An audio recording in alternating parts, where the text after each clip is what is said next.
Hello, everyone. Welcome to our podcast. My name is Anna, and I am very happy to be here with you today. This podcast is for beginners, so we will speak slowly and use simple English. Today, our topic is morning habits. Morning habits are the things we do after we wake up. These small actions can change how we feel during the day. For example, some people drink water, some people exercise, and some people check their phone. I think morning habits are very important because they help us start the day well. I am here with my friend Mark, and we will talk about this together. Hi, Anna. Hi, everyone. My name is Mark, and I am excited to talk with you today. Thank you for listening to our podcast. Like Anna said, today we will talk about morning habits. Everyone has a different morning routine. Some people wake up early and some wake up late. Some people like a quiet morning and some like music. I think morning habits can affect our mood and energy. A good start can make the whole day better. We will share our habits and ideas in a simple way so you can understand and learn easily. Thank you, Mark. I agree with you. Morning habits are small, but they are very powerful. In this podcast, we will talk about simple things you can do in the morning. We will use easy words so you can learn English and understand the topic at the same time. Do not worry if you do not understand everything. You can listen again and practice. I hope you feel relaxed and enjoy this conversation. You can also think about your own morning habits while you listen. Yes, Anna, that is a great idea. Learning English with daily topics is very helpful. Morning habits are part of everyone's life, so it is easy to follow. We will talk like friends so you can feel comfortable. If you want, you can repeat after us. This is a good way to practice speaking. I think it is also a good time to think about how we start our day and how we can make it better. That's right, Mark. I like that we can learn English and also improve our daily life. Morning habits can be simple, like brushing your teeth, washing your face, or eating breakfast. But these small things can make a big difference. In this podcast, we will share our own routines and ask each other questions. This will help you hear natural English and learn how to talk about your habits. I think that will be very useful, Anna. Talking about habits is important in daily conversation. You can use simple sentences like, I wake up at 7, or I drink coffee in the morning. These are easy but useful expressions. We will keep everything clear and simple so you can follow us. Do not worry about mistakes. Learning takes time, and that is okay.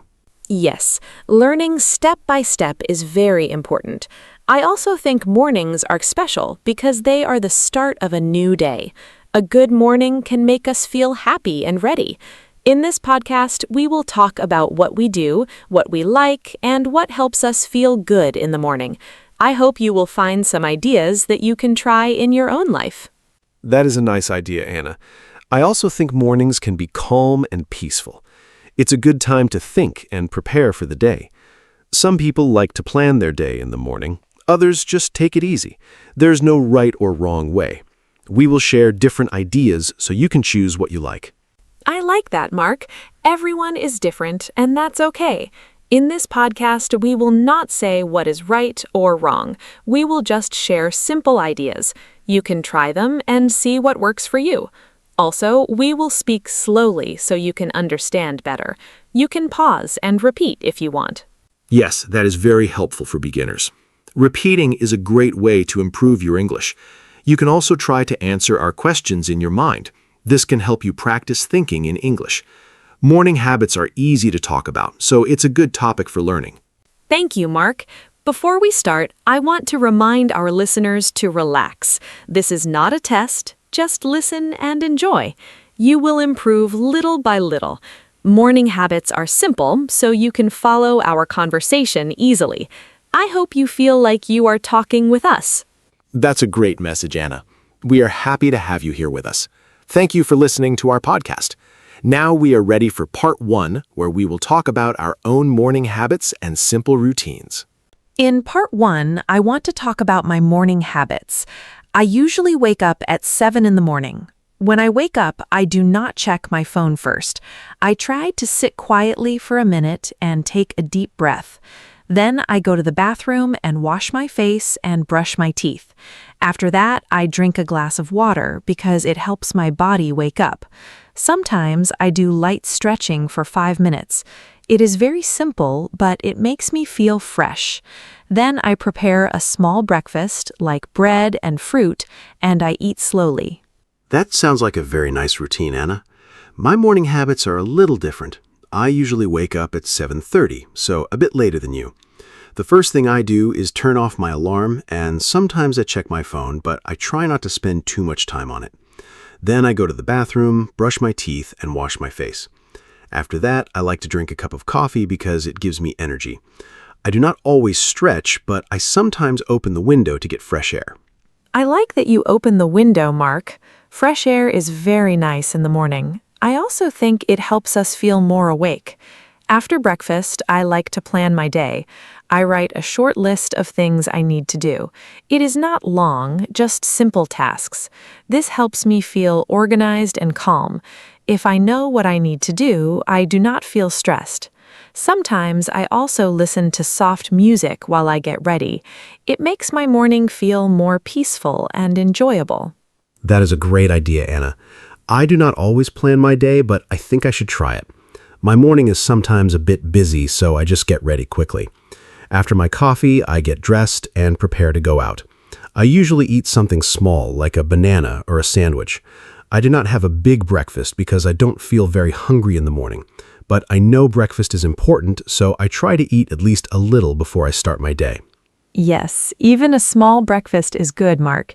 It gives your body some energy. I also think it is important to take time in the morning. If we hurry too much, we can feel stressed. I try to wake up a little earlier so I have time to relax. Even 10 extra minutes can make a big difference. In that time, I can sit quietly or enjoy my tea. It helps me start the day in a calm way. I understand that, Anna. I think I need to wake up a bit earlier too. Sometimes I feel rushed, and it is not a good feeling. When I have more time, I feel better and more relaxed. I also like to listen to music in the morning when I have time. It makes me feel happy and ready for the day. Music can change my mood in a positive way. Yes, music is very powerful. It can change how we feel. I also like to keep my mornings simple. I do not try to do too many things. Just a few good habits are enough.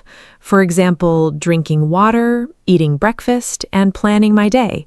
These small things help me feel ready. I think it is better to have a simple routine that we can follow every day. I agree, Anna. Simple routines are easier to keep. If a routine is too long, we may stop doing it. I try to keep my morning easy and quick, but I also want to add some good habits like stretching or planning my day. I think small changes can make a big difference over time. Yes, small changes are very important. We do not need to change everything at once. Just one new habit can help. For example, drinking water in the morning is very easy, but it is good for our body. Over time, these small habits become part of our life. Then we do them without thinking. That is true, Anna. Habits become natural when we repeat them. I'd also think it is important to enjoy our morning. If we like our routine, we will continue it. If we do not enjoy it, it will be hard to keep. So it is good to choose habits that we like. I completely agree, Mark. Enjoying the routine is very important. In part 1, we talked about our own morning habits. We shared simple things like waking up, drinking water, eating breakfast, and listening to music. These are easy ideas that anyone can try. Yes, Anna, we shared simple and useful habits. Everyone can choose what works best for them. There is no perfect routine. The best routine is the one you can follow every day. Now we are ready to move to part 2, where we will talk about why morning habits are important. In part 2, let's talk about why morning habits are important. I think a good morning routine helps us start the day in a positive way. When I follow my routine, I feel calm and ready. If I wake up late and hurry, I feel stressed. Morning habits can change our mood. For example, drinking water, stretching, or eating breakfast can give us energy. It is like a signal to our body that the day is starting. When we have a routine, we do not need to think too much. Everything feels easier and more natural. Yes, Anna, I agree with you. Morning habits are like a guide for the day. When I follow a simple routine, I feel more organized. If I skip my routine, I feel confused and slow. I think a good morning helps us think clearly. For example, when I drink coffee and sit quietly for a few minutes, I feel more focused. Also, morning habits can save time. When we know what to do, we do not waste time thinking or deciding. It makes the morning smooth and simple. That's a very good point, Mark. Saving time is very important, especially in the morning. I also think morning habits can reduce stress. When we do things slowly and in order, we feel more relaxed. But when we rush, we can feel nervous and tired. A calm morning can help us stay calm during the day. For example, when I plan my day in the morning, I feel less worried. I know what I need to do, so I feel more in control. I agree, Anna. Planning is very helpful. When I know my tasks, I feel more confident. I also think morning habits can improve our health. For example, drinking water, eating breakfast, and doing light exercise are good for our body. These small actions can help us feel stronger and more active. If we skip these habits, we may feel tired or weak. So a good morning routine is not only about time, but also about health. Yes, health is very important. I also think morning habits can affect our mind. When we start the day in a calm and positive way, we can think better. For example, if we listen to soft music or take deep breaths, we can feel peaceful.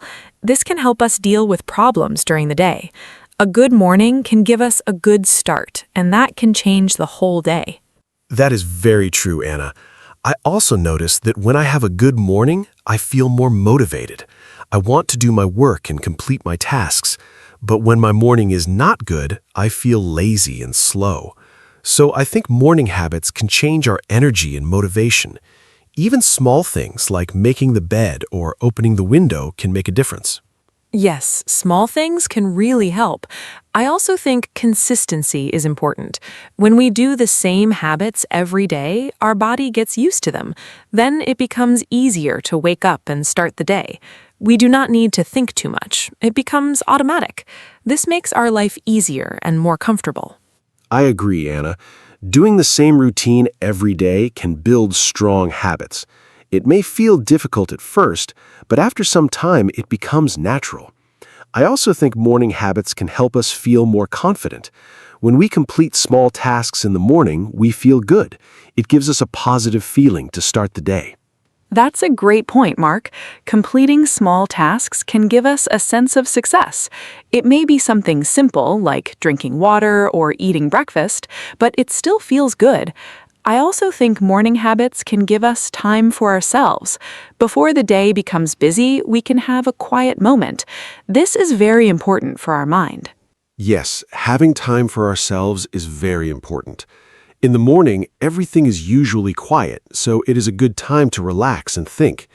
I think many people forget this and start their day too quickly, but taking even a few minutes can make a big difference. It can help us feel more balanced. I agree, Mark. In part 2, we talked about why morning habits are important. They help us feel calm, save time, reduce stress, and improve our health. They also help our mind and give us a good start to the day. I think these are very good reasons to build a simple morning routine. Yes, Anna, we shared many reasons why morning habits are useful. They're simple, but they can change our day in a positive way. I hope our listeners can understand their importance. Now, we are ready to move to part 3, where we will share some easy tips for building good morning habits. In part 3, let's share some simple tips for building good morning habits. My first tip is to start small. You do not need many habits at once. Just choose 1 or 2 easy things, like drinking water or making your bed. My second tip is to wake up at the same time every day. This helps your body get used to a routine. My third tip is to prepare the night before. For example, you can choose your clothes or plan your breakfast. This makes your morning easier and faster. Those are great tips, Anna. I want to add some more. First, try not to use your phone right after you wake up. It can make your mind busy too early. Instead, take a few minutes to wake up slowly. Second, you can add a short activity like stretching or walking. It helps your body feel active. Third, try to keep your routine simple and enjoyable. If you like your routine, you will follow it more easily. These small tips can help you build a good morning step by step. I like your tips, Mark. They are very easy to follow. I also think it is important to be consistent. Try to do your habits every day, even on weekends. This helps your routine become natural. Another tip is to give yourself enough time in the morning. Do not rush. If you wake up a little earlier, you can feel more relaxed. Also, try to create a calm environment. A clean room and soft light can make your morning more peaceful. Yes, being consistent is very important. I also think it is good to set a simple goal for the morning. For example, you can say, "Today I will drink water and stretch." This makes your routine clear.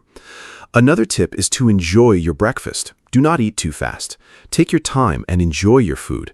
It can make your morning more pleasant and give you energy for the day. That is a nice idea, Mark.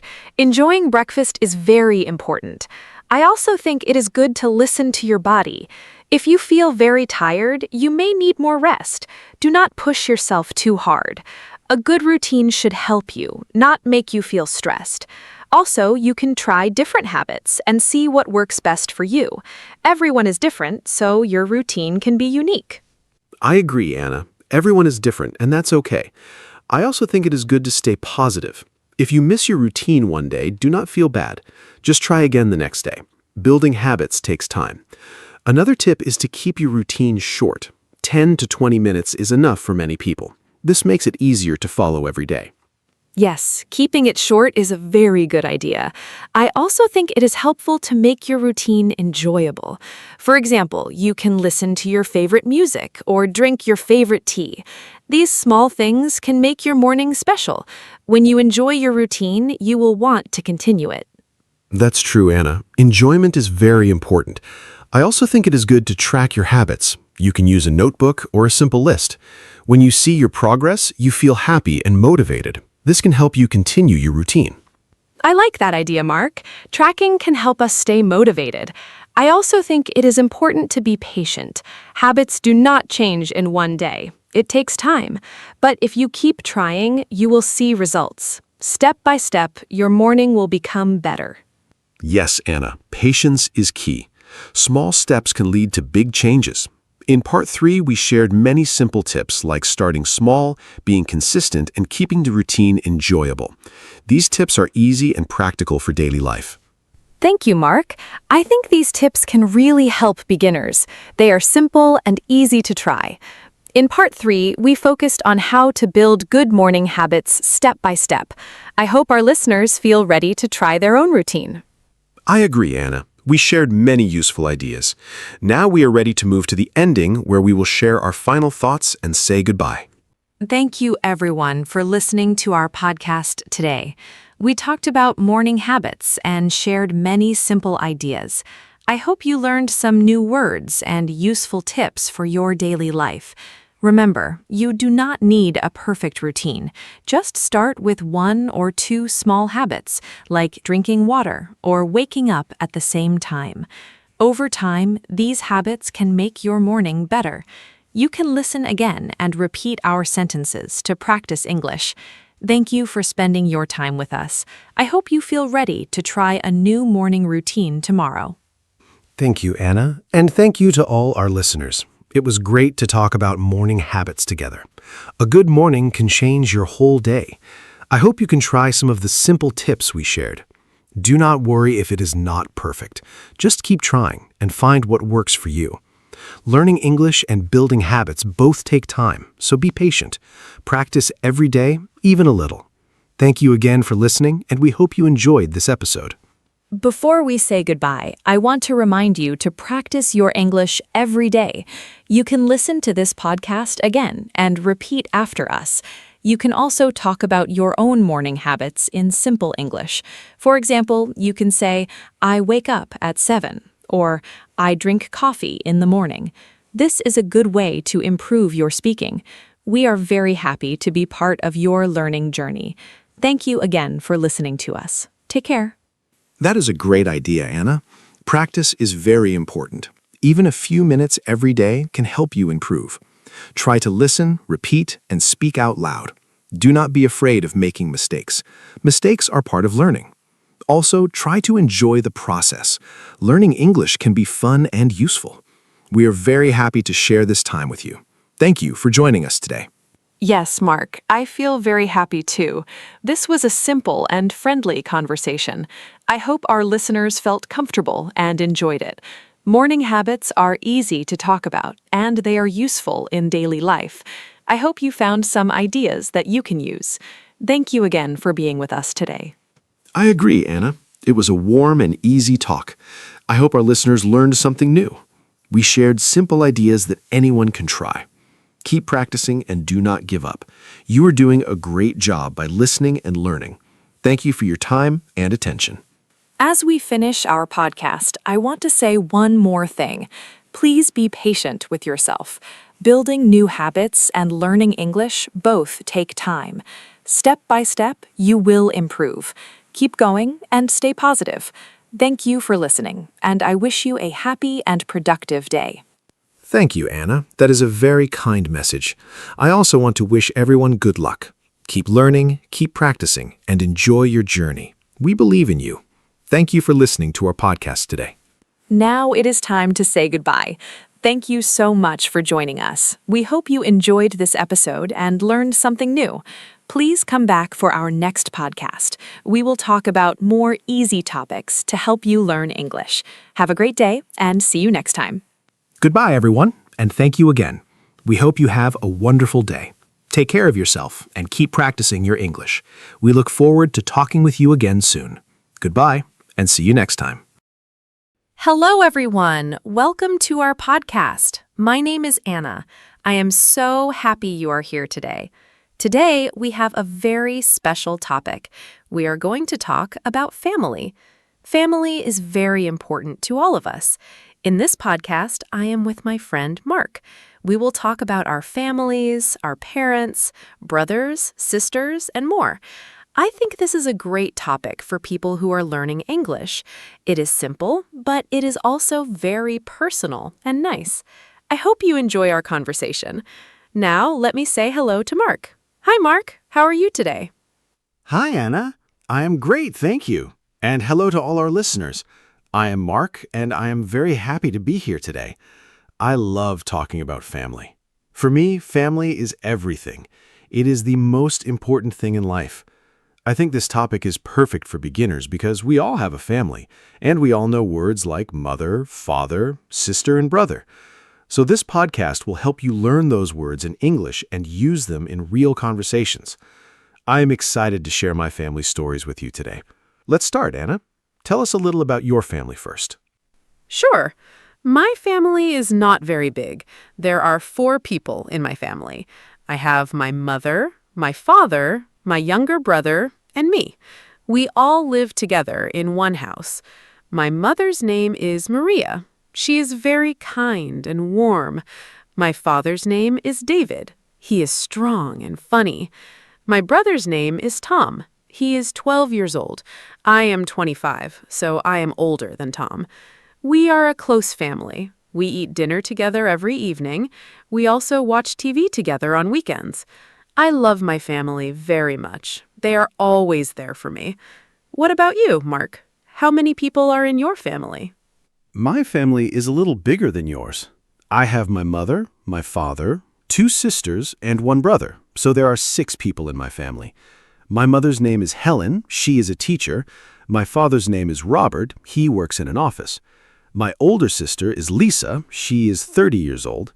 My younger sister is Becky. She is 20. My brother's name is Sam. He's 22. I am the second oldest. We all grew up in the same town. Now some of us live in different places, but we still talk every week. Family is family, right? It doesn't matter where you live. That's what I believe. Do you live close to your parents, Anna? Yes, I do. I still live with my parents. I know some people think that is unusual, but I really like it. My home is warm and comfortable. My mother cooks very well, and I love her food. In the mornings, we have breakfast together before work and school. My father drives Tom to school every day. It is a nice routine. I also help my mother in the house. I clean my room, and sometimes I cook, too. Living with family can be wonderful. Of course, sometimes we disagree, but we always talk and fix things. I think good communication is very important in a family. Do you live with your family, Mark, or do you live alone? I live alone now. I moved out of my parents' house 3 years ago. I have my own apartment. At first, it was difficult.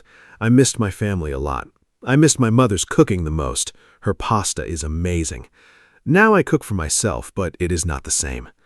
I visit my parents every Sunday. We have lunch together and we talk for a long time.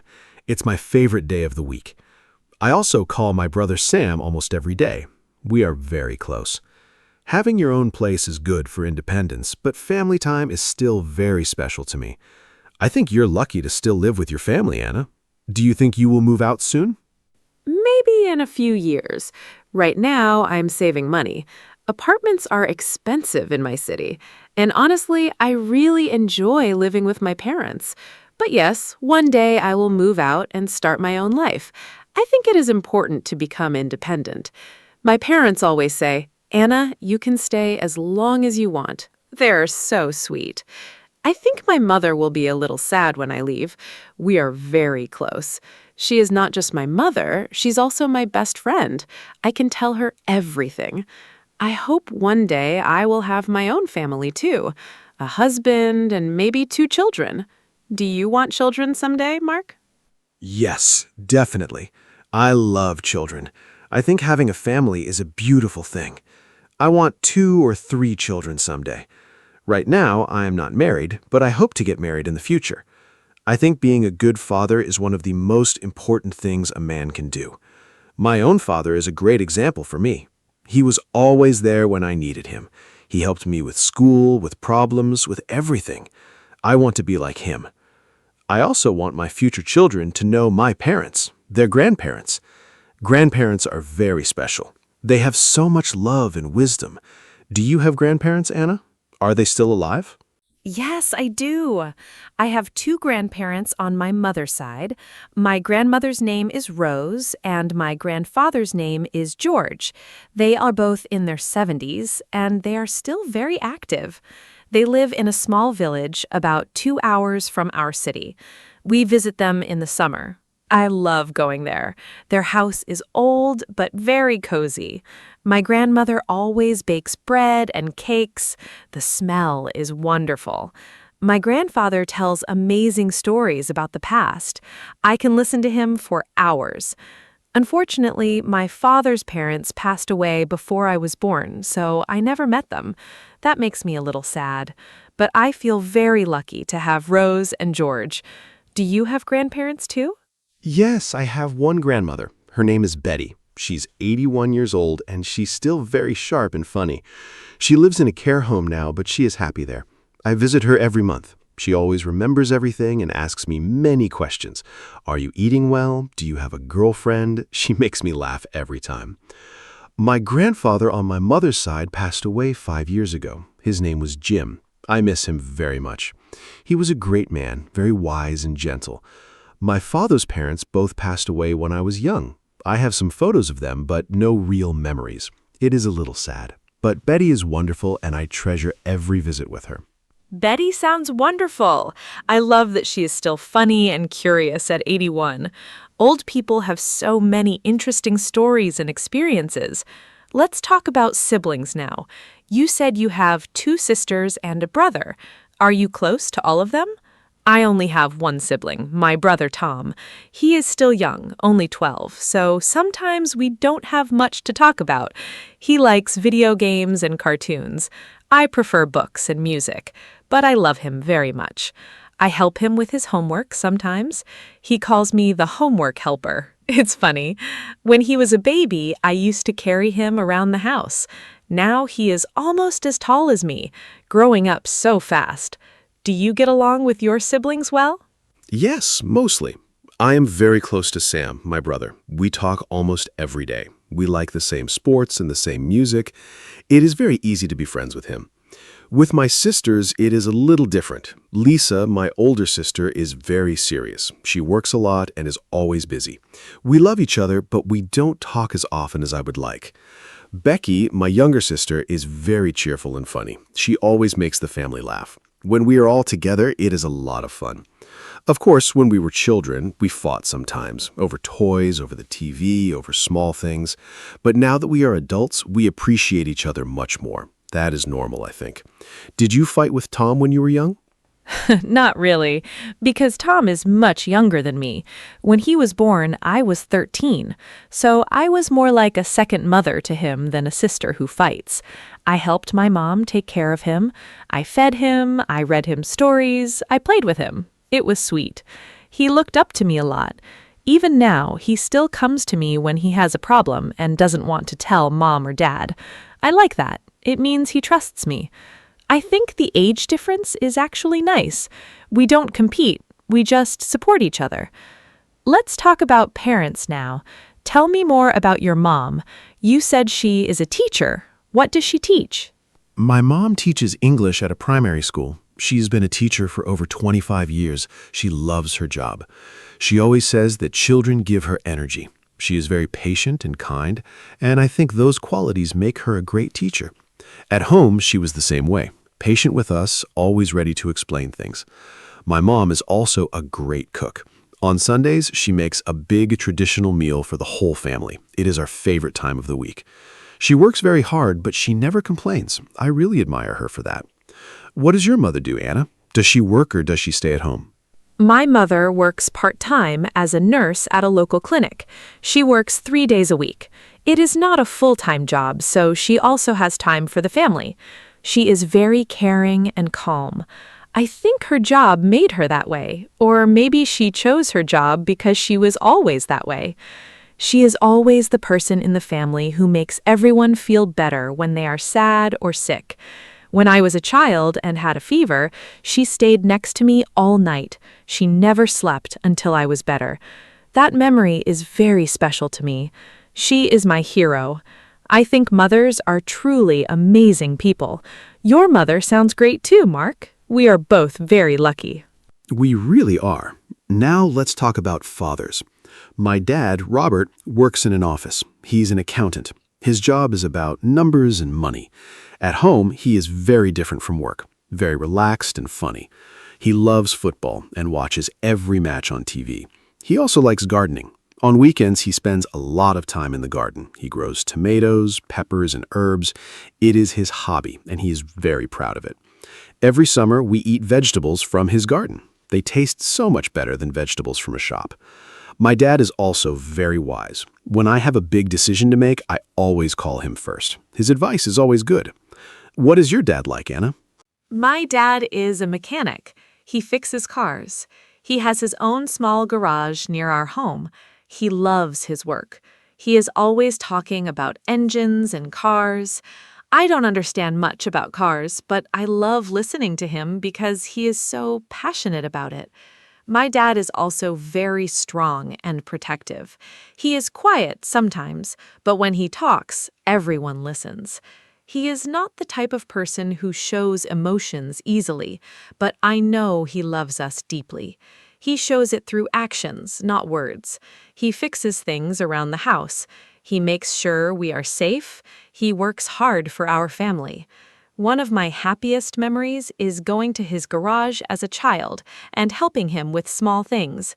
Do you have a special memory with your dad, too?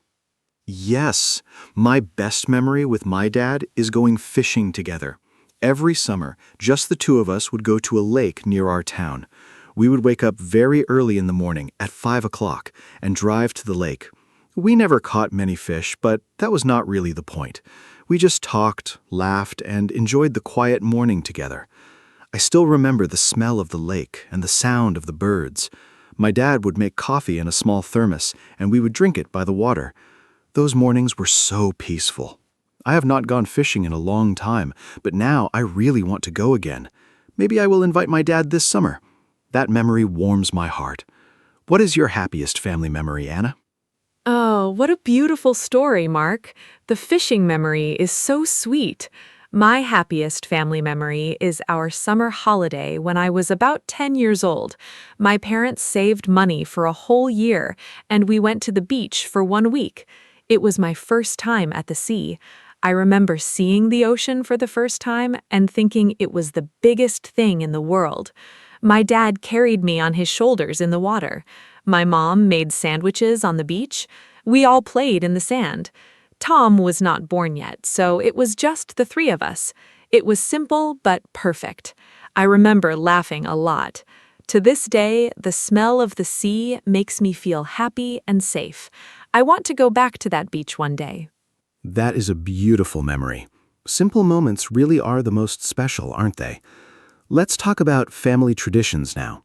Every family has its own traditions, things they do every year or every week. Does your family have any special traditions, Anna? For us, it is Sunday lunch, of course. My mom always cooks a big meal, roast chicken, potatoes, salad, and we all eat together. No phones at the table, that is a rule. We just talk and enjoy the food and each other's company. Another tradition is that every Christmas, my whole family goes to my parents' house, all 6 of us, plus Grandma Betty. It is loud and full of love. I look forward to it all year. What traditions does your family have? We have a few nice traditions. Every Saturday morning, my dad makes pancakes. He has been doing this for as long as I can remember. He makes them with honey and fruit. We all eat breakfast together and talk. It's a very relaxed, happy morning. Another tradition is that on New Year's Eve, we go to my grandparents' village. We spend 2 or 3 days there. My grandmother cooks a huge dinner on New Year's Day. We play card games and watch old movies. It's very cozy. I also love our birthday traditions. In our family, on your birthday, you choose the dinner menu. The birthday person is king or queen for the day. It sounds simple, but it makes everyone feel very special. These little traditions bring us together. I love the birthday tradition. Choosing your own dinner menu is a great idea. In our family, the birthday person also gets breakfast in bed. My mom always brings a tray with eggs, toast, and orange juice to your room in the morning. It feels so special. Now, let me ask you something different, Anna. Do you think the idea of family is changing in the world today? For example, some families have one parent, or 2 mothers, or 2 fathers. Some people live very far from their families. Technology changes how we stay connected. What do you think about the modern family? Is it different from the family you grew up with? That's a great question, Mark. Yes, I think family is changing. In the past, a family usually meant a mother, a father, and children, all in one house. Today, families look different. Some children grow up with just one parent. Some have step-parents. Some are raised by grandparents. I think what matters most is love and support, not the shape of the family. I have friends from single-parent families who are very happy and loved. I also think technology helps modern families stay close even when they are far apart. Video calls, messages, and photos make distance smaller. My family uses a group chat every day. It's a nice way to share small moments. Family is love, not a fixed structure. I completely agree with you. Family is love, not a fixed structure. I think what children need most is to feel safe, loved, and supported. That can happen in many different types of families. I also think technology is very helpful. My sister Lisa lives in another country now. She moved abroad for work 2 years ago. We use video calls to see her face, which makes a huge difference. It's not the same as being in the same room, of course, but it's much better than nothing. In the past, if someone moved to another country, you might only see them once a year. Now we can talk every week. Do you have any family members who live far away, Anna? Yes, I have an uncle who lives in Canada. His name is Peter. He is my father's brother. He moved there about 15 years ago. He has a wife and 3 children there. We do not see them often, maybe once every 3 or 4 years. But we send messages and have video calls on special occasions, like birthdays and Christmas. His children, my cousins, speak English and a little bit of their local language there. I have never met them in person, only on screen. Isn't that strange? But I still feel connected to them. I hope to visit Canada one day. It would be amazing to finally hug my cousins. Do you have relatives who live abroad, Mark? Yes, Lisa lives in Germany now. She moved there for her job in engineering. She is doing very well there. I think she is happy, but she misses home sometimes. We can see it in her face during video calls, especially around the holidays. On Christmas, she flies home, and that is the best day. The moment she walks through the door, my mom starts crying, happy tears. It is a very emotional and beautiful moment every time. I also have 2 cousins who live in Australia. We do not have much contact, but I know they are there. Family spreads around the world these days, but the heart stays connected. I think that's a wonderful thing about family. How do you feel when you think about your uncle in Canada? I feel a little sad, but also happy for him. He built a beautiful life there. He has a good job, a lovely family, and a nice home. My father misses him, though. You can see it. When they talk on the phone, my dad is more relaxed and happy than usual. Brothers have a special bond, I think, even when they grow up and live far apart. It reminds me that family connections don't disappear with distance. They just change shape. Let's talk about something lighter now. Mark, what is the funniest thing that ever happened in your family? Every family has funny stories. I'm sure you have a good one. Oh yes, I have a very funny story. One Christmas, my dad was cooking the turkey. He's not usually the cook, that is my mom's job, but he wanted to surprise her. He forgot to take the plastic bag of things out from inside the turkey before he put it in the oven, so the whole kitchen smelled terrible. We had to open all the windows in winter. It was so cold and so funny. My mom came home and saw the disaster, and instead of being angry, she laughed until she cried. We ended up ordering pizza for Christmas dinner that year. Now, every Christmas, my dad says, "Don't worry, I will not cook the turkey this year." We still laugh about it every single time. Do you have a funny family story, Anna? That is hilarious. Pizza for Christmas dinner? That is a story to tell for life. My funny story is about my brother, Tom. Last year, he wanted to make breakfast for my mom on Mother's Day. He was 11 at the time. He decided to make toast with jam. Simple, right? But he put 4 pieces of bread in the toaster at the same time and then forgot about them. He went to watch TV. The toast got black and smoke filled the kitchen. The fire alarm went off. We all ran downstairs thinking there was a real emergency. My mom came in her pajamas, very worried. Then she saw Tom standing by the toaster looking very guilty. We all laughed so much. Mom still got her breakfast, slightly burnt toast with lots of jam. Ha! Burnt toast for Mother's Day. Tom meant well. That is the sweetest part. The effort is what matters. It's funny how these small disasters become the best family memories. Now, Anna, I want to ask you about pets. Some people consider pets as part of the family too. Do you have a pet at home? In my family, we had a dog when I was a child. His name was Bruno. He was a big brown dog, very friendly and loyal. We had him for 12 years. When he died, the whole family cried. He was really part of our family. After Bruno, my parents did not want another dog because the goodbye was too painful. I understand that completely. Do you have pets? Yes, we have a cat. Her name is Mia. She is 4 years old and she is gray and white. She is a very calm and lazy cat. She sleeps most of the day, but she loves sitting on our laps in the evening. Tom absolutely loves Mia. He always tries to dress her up in small clothes, and she tolerates it for about 2 seconds before running away. It is very funny to watch. My dad, who pretended he didn't want a cat at first, is now secretly her biggest fan. Every morning he gives her a small piece of his breakfast. He thinks we don't notice, but we all see it. Mia is definitely part of our family. Pets bring so much joy and warmth to a home. Did you ever want another dog after Bruno? Yes, sometimes I think about getting a dog for my apartment, but I'm not sure I have enough time for one right now. Dogs need a lot of attention, walks, and company. I work long hours sometimes. I don't want to get a dog and then not give it the care it deserves. Maybe in the future, when I have a more settled life. For now, I'm happy to visit my friend's dog on weekends. His dog is very funny and energetic. I love playing with him. Mia sounds adorable. I love the image of your dad secretly giving her breakfast. That is so typical of people who say they don't like cats and then fall completely in love with them. Okay, Anna, let's talk about something important. How do you show love in your family? That is a beautiful question. In our family, we show love in many ways. My mom says I love you a lot, out loud, directly. She is very expressive.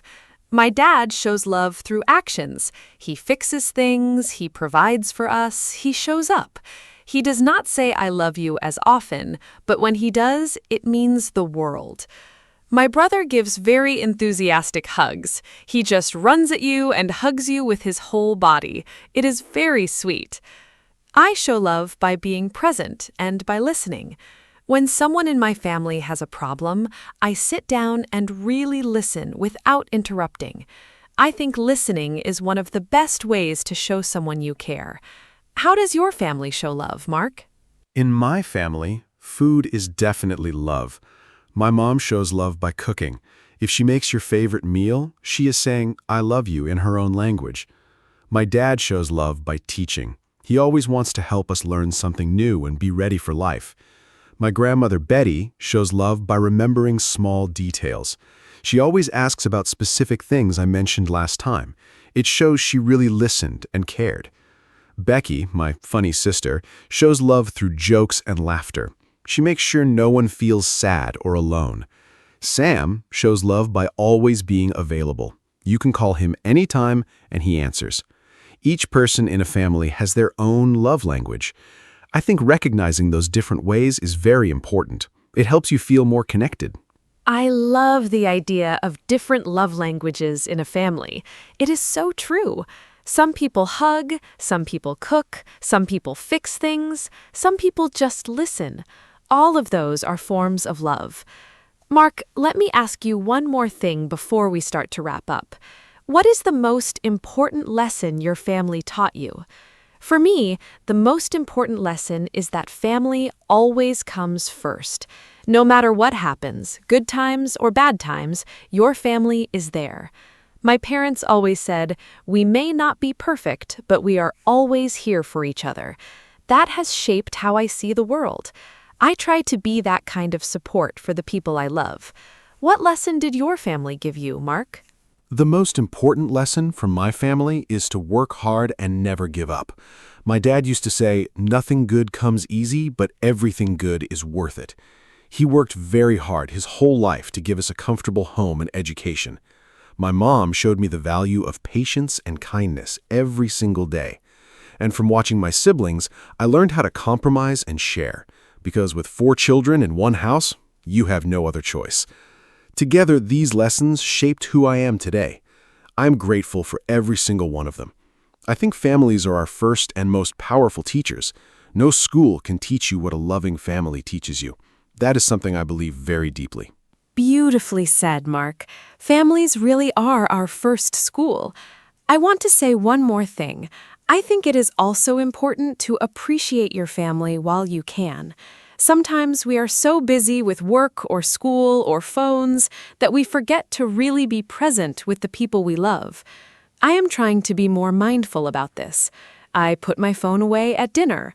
I ask my parents how they are feeling, not just what they are doing. I sit with Tom when he wants to show me something on his computer, even if I don't understand it. Small moments of attention are a gift. I think after today's conversation, many of our listeners will want to call or hug their families. I hope so. Now, let's say our goodbyes, Mark. Yes, let's wrap up. Today was such a warm and wonderful conversation. I really enjoyed talking about family with you, Anna. I think we touched on so many important things, parents, siblings, grandparents, traditions, memories, love, and lessons. I hope all of you listening today enjoyed it too, and I hope it helped your English a little. Try to use some of the words and phrases we talked about today. Words like siblings, tradition, memory, show love, and come first. Use them when you talk about your own family. The best way to learn a language is to connect it to something real and personal, and nothing is more personal than family. Thank you for being with us today, everyone. Thank you so much, Mark. It was wonderful talking with you today. And thank you to all our lovely listeners for spending this time with us. I hope this podcast was not only good for your English, but also made you smile and think about your own family. Family is a topic we can all relate to, no matter where we are from or what language we speak. That's the beauty of it. If you enjoyed this episode, please share it with a friend who is also learning English. It is always more fun to learn together. And please come back next time. We have more interesting topics coming very soon. Until then, take good care of yourselves and your families. Goodbye from me, Anna. Hello, everyone. Welcome back to our podcast. My name is Anna, and I am so happy you are here with us today. Today's topic is very important and very personal. We are going to talk about self-respect. Maybe you know this word, or maybe it is new to you. Self-respect means that you value yourself. It means you treat yourself well, and you believe you are important. This is a big topic, but we will use simple English today, so don't worry. I am here with my wonderful co-host, Mark. We will share ideas, stories, and tips together. I hope this podcast helps you feel good about yourself. Hi, Mark. How are you today? Are you ready to talk about self-respect? Hi, Anna. I'm doing great, thank you. Hello to all our wonderful listeners. Yes, I am very ready. Self-respect is one of my favorite topics. I think it is something every person needs to understand, young or old. When I was younger, I did not always respect myself. I let people treat me badly sometimes. I said yes when I wanted to say no. It took time to learn that I have value. Now I feel much stronger. I hope today's conversation will help our listeners feel stronger too. This podcast is in simple English, so it is great for beginners. Don't be afraid to listen many times and learn new words. Let's start, Anna. What does self-respect mean to you personally? Great question, Mark. To me, self-respect means that I know I have value. I am not perfect, nobody is, but I am still important. I think self-respect is like a foundation. If you have a strong foundation, you can build a good life on top of it. If the foundation is weak, everything else falls down. When I respect myself, I make better choices. I choose good friends, I eat well, I sleep enough, I say no when something feels wrong. I also don't let people speak badly to me. I believe every person deserves kindness and respect, including from themselves. What do you think is the difference between self-respect and being proud or arrogant, Mark? That is a very good question. I think self-respect and arrogance are very different things. Self-respect means you know your value, but you also respect others. Arrogance means you think you are better than other people. An arrogant person says, I am the best. A person with self-respect says, I am good enough, and so are you. Self-respect is quiet and calm. Arrogance is loud and unkind. I think many people confuse these two things. They are afraid to respect themselves because they don't want to seem arrogant. But that is not right. You can be humble and still have strong self-respect. In fact, I think truly humble people have the strongest self-respect. Do you agree, Anna? Yes, I completely agree. Humble people know their value, but they don't need to show it loudly. They don't need other people to say, you are great, because they already believe it inside. I think self-respect starts from inside you, not from other people. This is a very important idea. Many people wait for others to tell them they are good. They need compliments every day to feel okay. But if your self-respect comes from outside, it is not stable. Today, someone says something nice and you feel good. Tomorrow, no one says anything, and you feel bad. Real self-respect does not change like the weather. It is steady. It comes from knowing yourself and accepting yourself. Mark, how do you build self-respect? Where does it come from? I think self-respect is built through actions and habits. When I do what I say I will do, I respect myself more. For example, if I say I will exercise tomorrow, and then I actually do it, I feel proud of myself. That small action builds self-respect. But if I say it and don't do it, I feel disappointed in myself. Over time, that disappointment grows.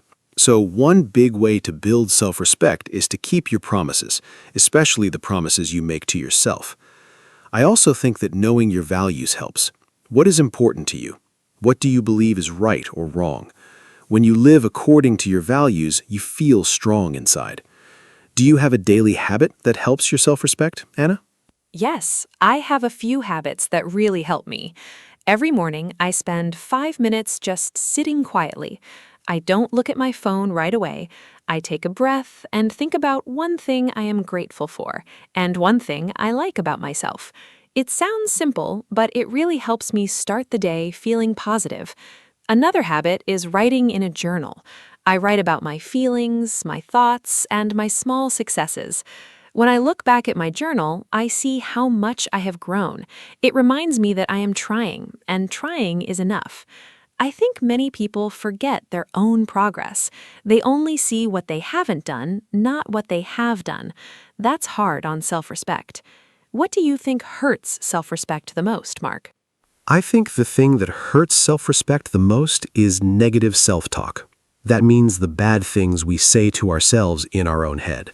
For example, I am stupid, I am ugly, nobody likes me, or I can never do anything right. These thoughts are like little voices, and if we listen to them too much, we start to believe them. The sad thing is, we would never say these things to a friend.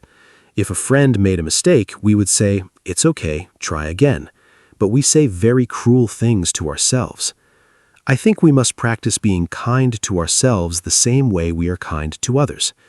If you catch yourself saying something mean to yourself, stop. Change it to something kinder.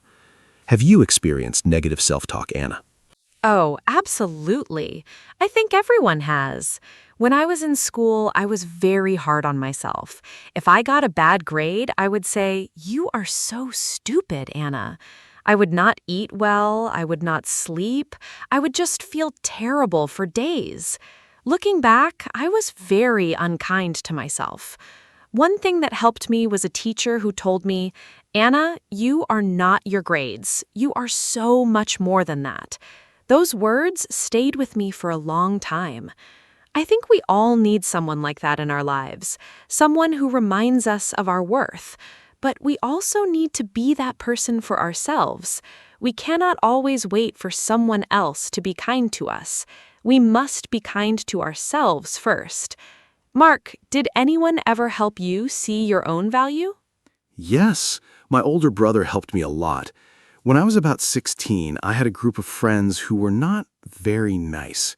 They made fun of me sometimes. They called me names. I thought that was just normal because they were my friends. My brother saw what was happening and he said, "Mark, friends do not treat each other this way. You deserve better." At first, I didn't believe him. I thought maybe I was the problem, but slowly I understood that I was allowing people to disrespect me because I didn't respect myself. That was a turning point for me. I slowly changed my friends. I started to choose people who treated me well. And when I was around kinder people, I started to feel better about myself too. Do the people around us really affect our self-respect, Anna? Absolutely they do. The people around us have a huge effect on how we feel about ourselves. If you spend time with people who criticize you, put you down, or make you feel small, your self-respect will slowly get weaker. But if you are around people who support you, encourage you, and treat you with kindness, your self-respect grows. I think of it like a plant. If you put a plant in dark, cold conditions, it will die. But if you give it sunlight and water, it will grow beautifully. We are the same. Our environment matters. This is why choosing your friends carefully is so important. It is not about being selfish, it is about protecting your inner world. Have you ever had to end a friendship because it was hurting your self-respect? Yes, and it was one of the hardest things I ever did. I had a friend, let's call him Dan, for almost 6 years. At first, our friendship was fun, but slowly he became more and more negative. He always criticized my ideas. He said things like, "That will never work," or "You always make mistakes." After spending time with him, I always felt tired and sad. I tried to talk to him about it, but nothing changed. Finally, I decided to slowly step away from the friendship. I felt guilty at first. I thought, is it wrong to leave? But then I realized protecting your peace is not selfish. It is necessary. After I stopped seeing Dan, I felt lighter and more confident. My self-respect got stronger. Have you ever set a boundary with someone, Anna? Yes, and let's talk about boundaries because I think they are very connected to self-respect. A boundary is a limit you set. It is a way of saying, this is okay with me, and this is not okay with me. For example, please don't speak to me that way, or I need time alone on weekends. Boundaries are not walls. They are healthy limits that protect you. I used to have trouble setting boundaries because I was afraid people would not like me. I wanted everyone to be happy with me. But trying to make everyone happy made me very unhappy. When I started setting small boundaries, people around me actually respected me more, not less. It's like when you respect yourself, others learn to respect you too. Does setting boundaries feel difficult to you, Mark? It used to be very difficult for me. I'm a person who likes to help others, so saying no felt very bad. I thought saying no meant I was a bad person or a bad friend. But I learned that saying no is actually a form of honesty. If I say yes when I mean no, I'm being dishonest with myself and with the other person. And over time, that builds frustration and even anger inside. Boundaries also help the other person. When you're clear about what you need, the relationship is more honest. There are fewer misunderstandings. I now practice saying no calmly and without too many explanations. Just, "No, I can't do that right now," is enough. You don't have to apologize for having limits. What is one boundary that changed your life, Anna? One boundary that really changed my life was about my phone and social media at night. I used to check my phone right before sleeping. I would see photos of other people's lives, read negative comments, compare myself to others. I would go to sleep feeling bad about myself. One day, I decided no phone after 9 o'clock at night. It was hard at first. I felt anxious, like I was missing something. But after 1 week, I was sleeping better, feeling calmer, and thinking more positive thoughts about my own life. That one boundary made a huge difference to my self-respect and my happiness. Sometimes the smallest changes have the biggest results. I think social media can be very dangerous for self-respect if we are not careful. Do you think social media hurts self-respect, Mark? Yes, I do. Social media can be very damaging for self-respect, especially for young people. On social media, everyone shows their best moments, the nice holidays, the perfect food, the beautiful photos, but nobody shows their hard days, their bad mornings, or their problems. So when you look at social media, you're comparing your real, normal life to other people's highlight reel, the best parts only. That comparison is never fair, and it always makes you feel worse. I think the key is to use social media intentionally. Follow accounts that inspire you or teach you something. Unfollow accounts that make you feel bad. And remember that a photo is never the whole truth. Have you ever compared yourself to someone online and felt bad, Anna? Many times. I remember seeing photos of a girl I went to school with. She always had beautiful clothes, nice holidays, a perfect smile. I started to feel like my life was boring or not good enough. I spent a lot of time wishing I had her life. Then one day I met her in real life and we had a long conversation. She told me she was very lonely, she was going through a hard time at work, and she felt a lot of pressure to look perfect online. I was so surprised. Her online life was completely different from her real feelings inside. That was a very big lesson for me. I stopped comparing myself to the online world after that. Comparison is one of the biggest enemies of self-respect. Mark, is there anything else you think is an enemy of self-respect? Yes, I think perfectionism is a big enemy of self-respect. Perfectionism means you think everything you do must be perfect. If it is not perfect, you feel like a failure. The problem is, nothing in life is perfect. We all make mistakes, we all have bad days. If your self-respect depends on being perfect, you will always be disappointed. I used to be very perfectionist. I worked very long hours and still felt like I had not done enough. I was never satisfied. My therapist helped me understand that done is better than perfect. Trying is more important than succeeding every time. When I accepted that I am a work in progress, not a finished product, I started to feel much better about myself. Do you think it's possible to love yourself and still want to improve? Yes, absolutely. And I think this is a very important point. Self-respect does not mean you think you are perfect or that you have nothing to learn. It means you accept yourself as you are right now, while also believing you can grow. Think of a child learning to walk. The child falls down many times, but we don't say, "This child is a failure." We say, "Keep trying, you are doing so well." We need to be that encouraging voice for ourselves, too. You can look in the mirror and say, "I have things to work on, and I am still worthy of love and respect." Both things are true at the same time. Self-improvement and self-respect are not opposites. In fact, when you respect yourself, you want to improve because you care about your own future. Mark, let's talk about self-respect at work. Is it different there? Great topic. Self-respect at work is very important and can be challenging. At work, there's often pressure to agree with your boss, to work extra hours, or to be quiet about problems. I had a job a few years ago where my manager spoke to me in a disrespectful way in front of other people. I felt embarrassed and small. At first, I said nothing. I thought it was normal. But after some weeks, I decided to speak to him privately. I said calmly, "I would prefer if we discuss problems in private, not in front of the team." He was surprised, but he changed his behavior. That moment was very important for my self-respect. I showed myself that I could stand up for myself calmly and professionally.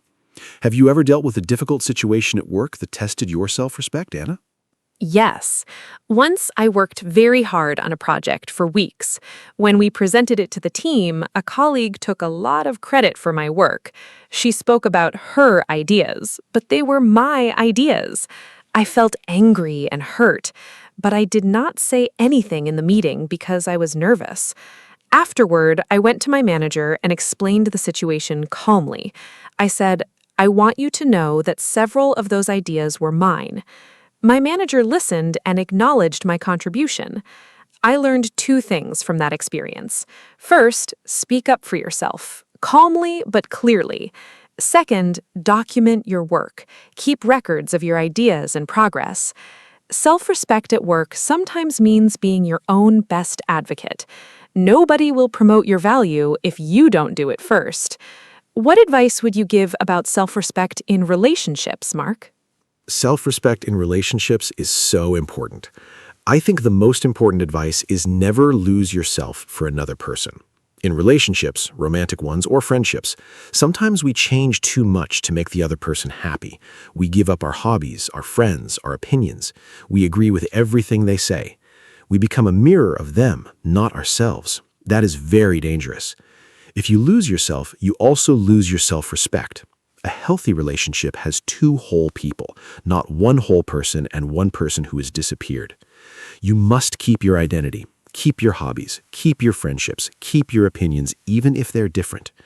Of course, compromise is part of every relationship, but there is a big difference between healthy compromise and losing who you are.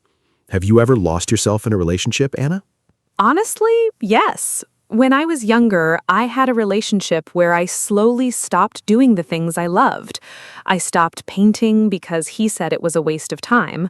I stopped seeing certain friends because he didn't like them. I stopped sharing my real opinions because I wanted to avoid arguments.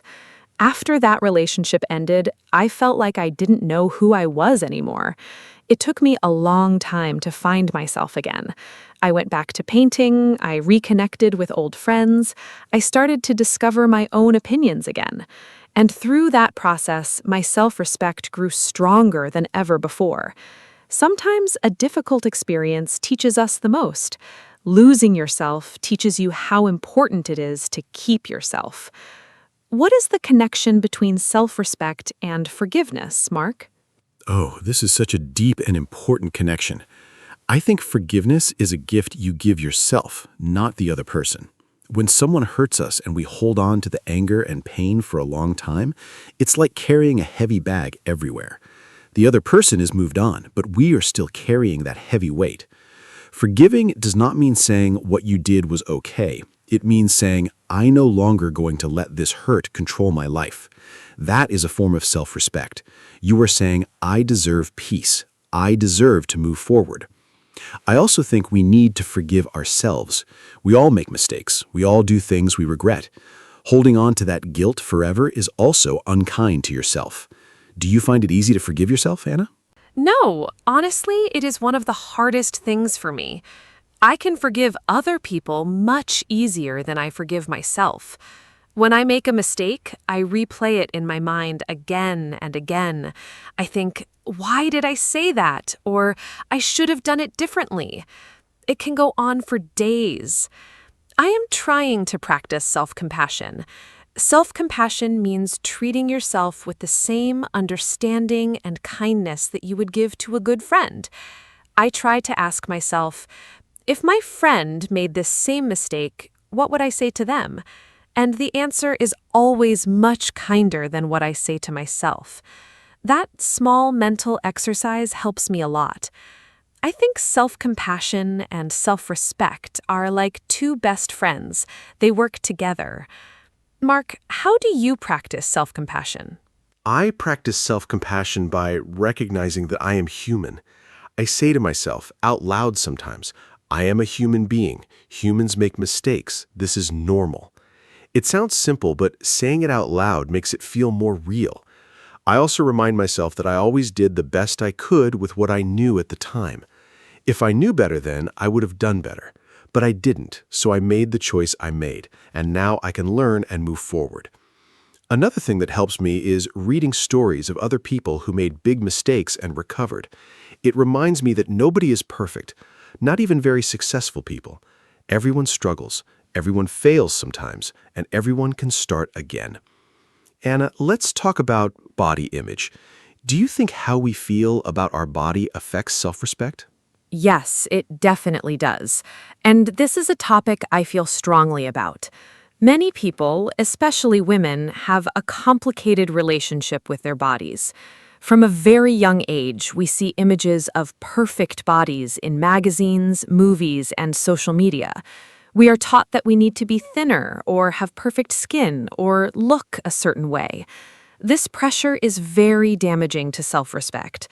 I spent years not liking my body. I thought I would be happier when I lost weight or changed something about myself. But happiness never came from changing my body. Happiness came when I decided to respect my body as it is. My body does so much for me every day. It breathes, it moves, it thinks. I am grateful for it. Treating your body with care is an act of self-respect. How do you think men experience body image, Mark? Men experience body image issues too, but we often don't talk about it. There's a pressure on men to be strong, muscular, tall. If a man doesn't look like those images, he might feel embarrassed or not good enough. I was quite thin when I was young, and some people made jokes about it. I hated taking off my shirt at the pool. I felt ashamed of my body. Over time, I started exercising, not to look a certain way, but because it made me feel strong and healthy. That shift in motivation was very important. When you exercise to punish your body or to look like someone else, it is not self-respect. When you exercise because you love and value your body, that is self-respect. The goal changes everything. Do you think self-respect is connected to mental health, Anna? Absolutely. They are deeply connected. When we have low self-respect, we often feel anxious, sad, or empty. We feel like we don't matter. Those feelings can grow into bigger problems like depression or anxiety over time. On the other hand, when we have healthy self-respect, we handle stress better. We bounce back more quickly from difficult situations. We feel more stable and calm inside. I think self-respect is like a mental immune system. When it is strong, you can handle life's challenges without breaking. When it is weak, even small problems feel enormous. This is why working on self-respect is not selfish. It's actually taking care of your mental health. Have you ever struggled with your mental health, Mark? And how did self-respect play a role?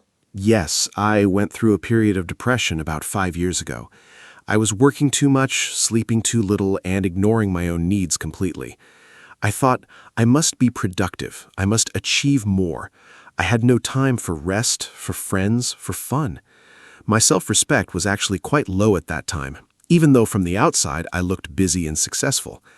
I finally asked for help and started seeing a therapist. One of the first things she helped me understand was that I was treating myself like a machine, not a person. Machines don't need rest or love. People do. Learning to put my own needs on the list, not at the bottom, but somewhere in the middle, was a huge step. Do you think asking for help is a sign of self-respect, Anna? Yes, I strongly believe asking for help is a sign of self-respect, not weakness. It takes courage to say, I'm struggling and I need support. It shows that you value yourself enough to get the help you need. In many cultures, asking for help is seen as something to be ashamed of. Especially for men, there's a message that says, be strong, handle it yourself, don't show your feelings. But that message is very harmful. Everyone needs help at some point. A person who asks for help is saying, I deserve to feel better. I am worth the effort. That is beautiful self-respect. I also think that being around people who ask for help normalizes it. When my friend told me she was seeing a therapist, I felt brave enough to try it too. Have you told others about your experience with therapy, Mark? Yes, I have, and I'm glad I did. At first, I felt nervous to tell people. I thought they would think I was weak or strange, but the reactions were almost always positive. Many people said, me too, or I'm thinking about doing that as well. Opening up made real connections. It also helped me feel less alone. I think one of the most powerful things you can do for yourself and others is to be honest about your struggles. It helps both you and the people around you. Self-respect also means being honest, especially with yourself, not pretending everything is fine when it is not hiding your needs to look perfect. True self-respect includes accepting your vulnerabilities. Anna, let's move towards some practical tips. What are your top everyday actions for building self-respect? Great idea. Here are my favorite everyday actions. First, speak kindly to yourself. Pay attention to the words you use in your head. Replace, I am so stupid, with, I made a mistake and I can learn from it. Second, keep small promises to yourself. If you say you will take a walk, take the walk. These small acts tell your brain, I matter. Third, do one thing every day that you enjoy, just for you. Not for work, not for others, just something that makes you feel alive and happy. Fourth, spend time with people who make you feel good about yourself. Fifth, rest without guilt. Rest is not laziness. Rest is part of being a healthy, whole human being. These 5 things can truly change how you feel about yourself over time. What are your top tips, Mark? My top tips are these. 1. Practice saying no once a week to something small. Build the muscle slowly. 2. Stop apologizing for things that don't need an apology. Many people say sorry too often for having a different opinion, for asking a question, for existing in a space. You don't need to apologize for those things. 3. Celebrate your small wins. Did you finish a hard task? Did you have a difficult conversation? That deserves a small celebration. 4. Learn something new regularly. When you grow, you feel capable, and that builds self-respect. 5. Take care of your body. Sleep, eat well, move. How you treat your body sends a message to your mind. Treat it with care, and your mind will believe you are worth caring for. Which of these do you think is the hardest for most people, Anna? I think the hardest one for most people is stopping over-apologizing. It is such a deep habit, especially for women. We apologize for everything. Sorry, can I ask a question? Sorry, I have a different opinion. Sorry for taking up space. I used to do this all the time. I thought being apologetic made me polite, but actually, over-apologizing sends a message that says, I don't think I have the right to be here. It is the opposite of self-respect. Now, I try to replace unnecessary sorry with thank you. Instead of sorry I'm late, I say thank you for waiting. It changes the energy completely. It is still polite, but it does not put yourself down. Small language changes can really shift your mindset over time. Mark, what do you think is the connection between self-respect and success? I think self-respect is the foundation of success, whatever success means to you. When you respect yourself, you believe you deserve good things. You believe your goals are worth pursuing. You are willing to work for them because you think you are worth the effort. Without self-respect, even if you achieve something big, you might not feel happy or satisfied.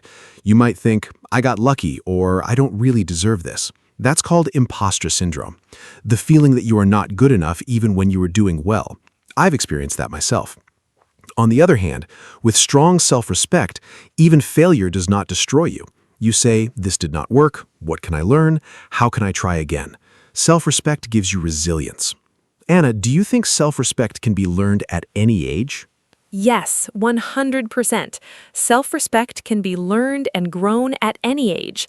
I have met people in their 50s and 60s who said they finally found their self-respect after a long life. It is never too late.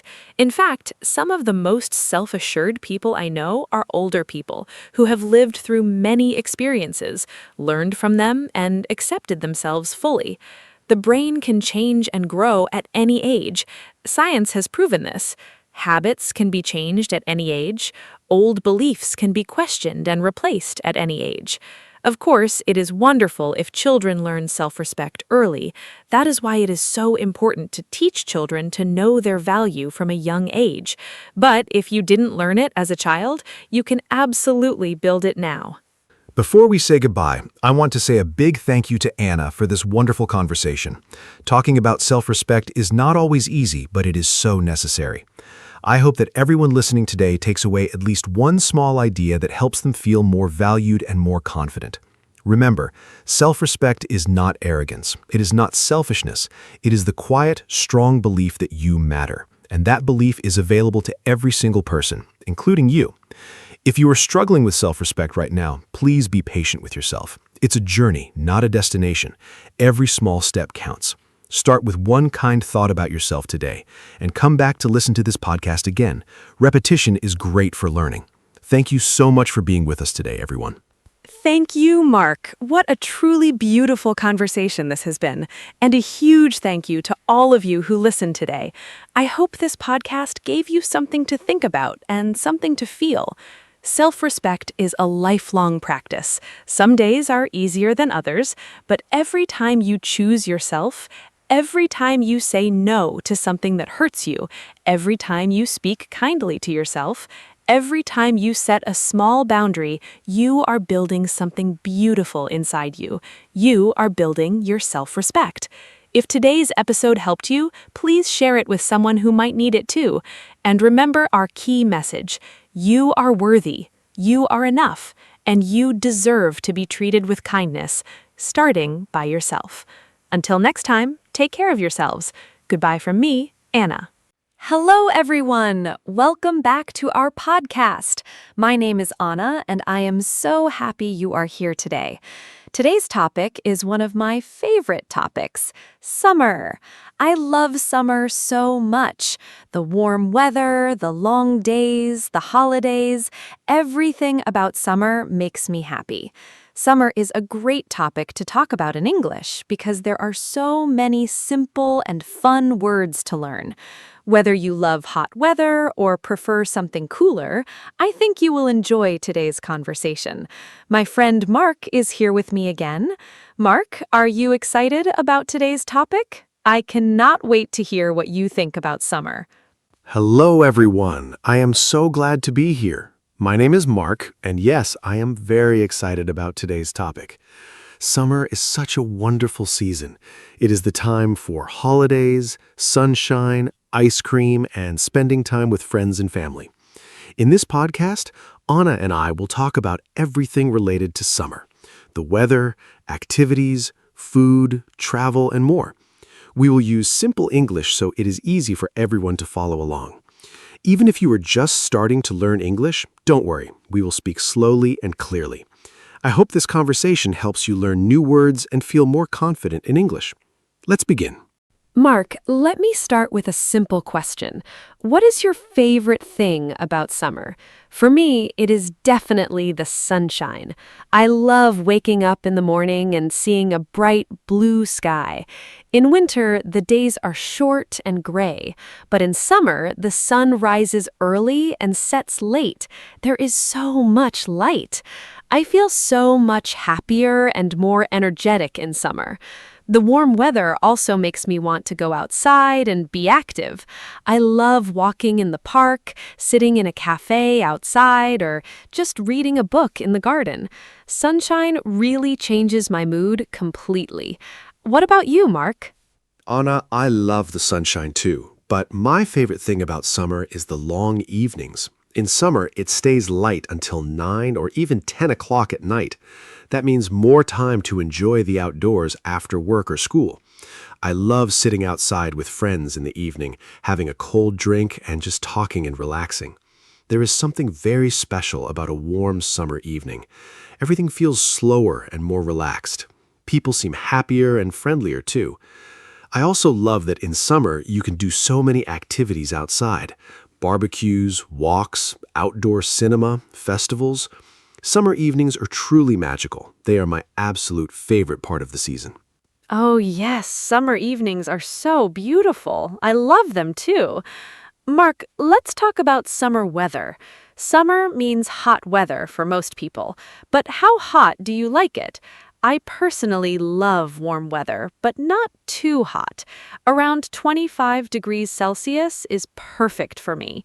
When it is over 35 degrees, I find it too hot. I feel tired and uncomfortable. I drink a lot of water, stay in the shade, and try not to go outside in the middle of the day. What temperature do you prefer in summer? And do you have any tips for staying cool when it is very hot outside? Hot weather can be tough. 25 degrees is perfect. I agree with you, Anna. I also love warm weather, but extreme heat is very difficult. When it is very hot, I drink a lot of cold water, maybe 2 or 3 liters a day. I also wear light, loose clothing. Light colors like white and yellow are best because they do not absorb as much heat as dark colors. I also use a fan or air conditioning at home. Taking a cold shower in the afternoon is wonderful when it is hot. And I try to do outdoor activities in the morning or evening, not at midday when the sun is strongest. Staying hydrated is the most important thing in hot weather. Great tips, Mark. Staying hydrated is so important. I always carry a water bottle with me in summer. Mark, let's talk about summer holidays. Do you take a holiday in summer? I think summer is the most popular time for holidays. Many people travel in July and August because children are not in school. I love going on holiday in summer. Last summer, I went to the beach for 1 week. It was wonderful. I swam in the sea, ate delicious food, and relaxed in the sun. The beach is my favorite holiday destination in summer. Do you prefer the beach, the mountains, or the city for a summer holiday? What is your dream summer holiday? I love summer holidays. Last summer, I went to a small village in the mountains. It was cooler there than in the city, which was really nice. I went hiking every day and saw beautiful views. The mountains are so peaceful and quiet. But I also love the beach. The sea, the sand, the sound of the waves, it is very relaxing. I think my dream summer holiday would be a mix of both, a few days at the beach and a few days in the mountains. I also love city trips in summer. Many cities have outdoor events and festivals in summer. There are so many options. Every type of holiday has something special to offer. A mix of beach and mountains sounds wonderful. Mark, let's talk about summer food. I think food is one of the best parts of summer. In summer, I eat differently than in winter. I eat more salads, fresh fruits, and cold foods. My favorite summer fruit is watermelon. It is so refreshing and sweet. I also love strawberries, cherries, and peaches. They are all at their best in summer. I also enjoy ice cream a lot in summer. There are so many flavors. My favorite is lemon ice cream. It tastes so fresh and cold. Do you have favorite summer foods? I think food is one of the best things about the warm season. Anna, I completely agree. Summer food is amazing. My absolute favorite summer food is a barbecue. I love cooking outside with friends. We grill chicken, vegetables, and corn on the cob. Everyone sits together, eats, and has fun. It is a very social kind of meal. I also love cold drinks in summer. Fresh lemonade, iced tea, and fruit smoothies. They are so refreshing on a hot day. And yes, ice cream is essential. My favorite flavor is chocolate, but I also love mango ice cream. Summer is also great for eating outside at restaurants and cafes. There's something special about eating good food in the warm sunshine with the people you love. A barbecue sounds so fun. I love those too. Mark, let's talk about summer activities. There are so many things you can do in summer that you cannot do in other seasons. I love swimming. In summer, I go to the swimming pool or the beach very often. Swimming is great exercise and it is also very fun. I also love cycling in summer. The weather is perfect for riding a bike along a nice path. And I love having picnics in the park. I take a blanket, some food, and my friends, and we sit outside for hours. It is so simple, but so enjoyable. What are your favorite summer activities? Do you prefer outdoor sports or something more relaxing? I love so many summer activities. I enjoy swimming too. It is the perfect way to cool down on a hot day. I also love playing beach volleyball. It is so energetic and fun. I also enjoy hiking in summer, as I mentioned before, but I also like more relaxing activities. I love reading a book outside in the shade of a tree. There's nothing better than a good book, a warm day, and a cold drink beside you. I also enjoy outdoor concerts and festivals in summer. Many cities have free outdoor music events in summer. Going to a summer festival with friends is one of my favorite summer memories. Summer is really the best season for fun. Outdoor concerts are so much fun. I love them too. Mark, I want to talk about the beach. The beach is maybe the most popular summer destination for many people. I love going to the beach. The sound of the sea is so calming. I love to swim, but I also love to just lie on the sand and relax. I always bring sunscreen to the beach. It is very important to protect your skin from the sun. I use SPF 50, especially in the middle of the day.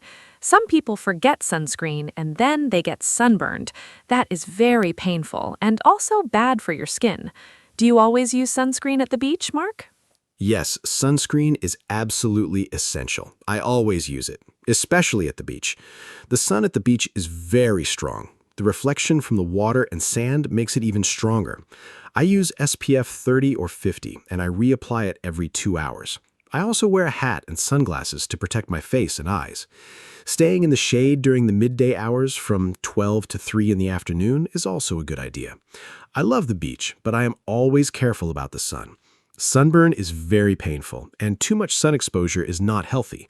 Enjoy the beach, but always protect yourself. Good sun habits are very important for your health. Such good advice. Sun protection is so important. Mark, let's talk about summer clothes. I love summer fashion. In summer, I wear light dresses, shorts, sandals, and colorful tops. It is so nice not to wear heavy winter coats and boots. I feel free and comfortable in summer clothes. My favorite summer color is yellow. It feels so sunny and happy. I also love floral patterns in summer. Everything looks more cheerful and bright. I always carry a light cardigan in my bag because sometimes places like shops or restaurants have very strong air conditioning and it can get cold inside. What do you like to wear in summer, Mark? Do you have a favorite summer style? I love summer clothes too. In summer, I wear shorts, light t-shirts, and sandals. Everything is simple and comfortable. I prefer plain colors, white, light blue, and light gray. They feel cool and clean. I also always wear a cap or a hat outside to protect my head from the sun. I think the best thing about summer clothes is how easy they are. In winter, you have to think about many layers. In summer, you just put on a t-shirt and shorts and you're ready. I also agree about the cardigan tip. Air conditioning in shops and cinemas can be very cold in summer. Always have a light layer with you. It is very practical. So practical. Mark, let's talk about summer and children. I think summer is the happiest time for children. They do not have school. They have long summer holidays, sometimes 2 or 3 months. When I was a child, I loved summer so much. I spent my summers at my grandmother's house in the countryside. We played outside every day. We ran in the fields, picked berries, played in the river, and caught butterflies. Those are some of my best childhood memories. Summer felt endless and magical when I was young. Do you have good memories from your childhood summers, Mark? I think summer memories from childhood are very special and last forever. Oh yes, my childhood summers were the best. I grew up near the sea, so every summer we went to the beach almost every day. My parents would pack lunch and we would spend the whole day there, swimming, building sandcastles, playing in the waves. I also remember summer evenings playing football with the neighborhood kids until it was dark. Those were such simple but happy times. I also loved summer fairs and festivals in our town. There was always music, food stalls, and fun games. Childhood summers feel so free and carefree. Now, as an adult, I try to bring some of that same joy into my summers, spending time outside, relaxing, and enjoying simple pleasures. That sounds so beautiful, Mark. Childhood summers really are magical. Now, let's talk about something different: summer and health.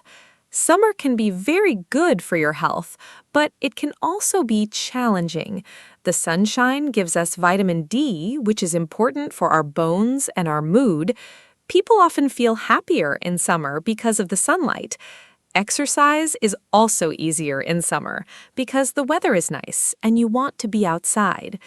But summer can also bring problems: too much sun, dehydration, and heat exhaustion. I always try to be careful about these things. Do you think summer is generally a healthy season?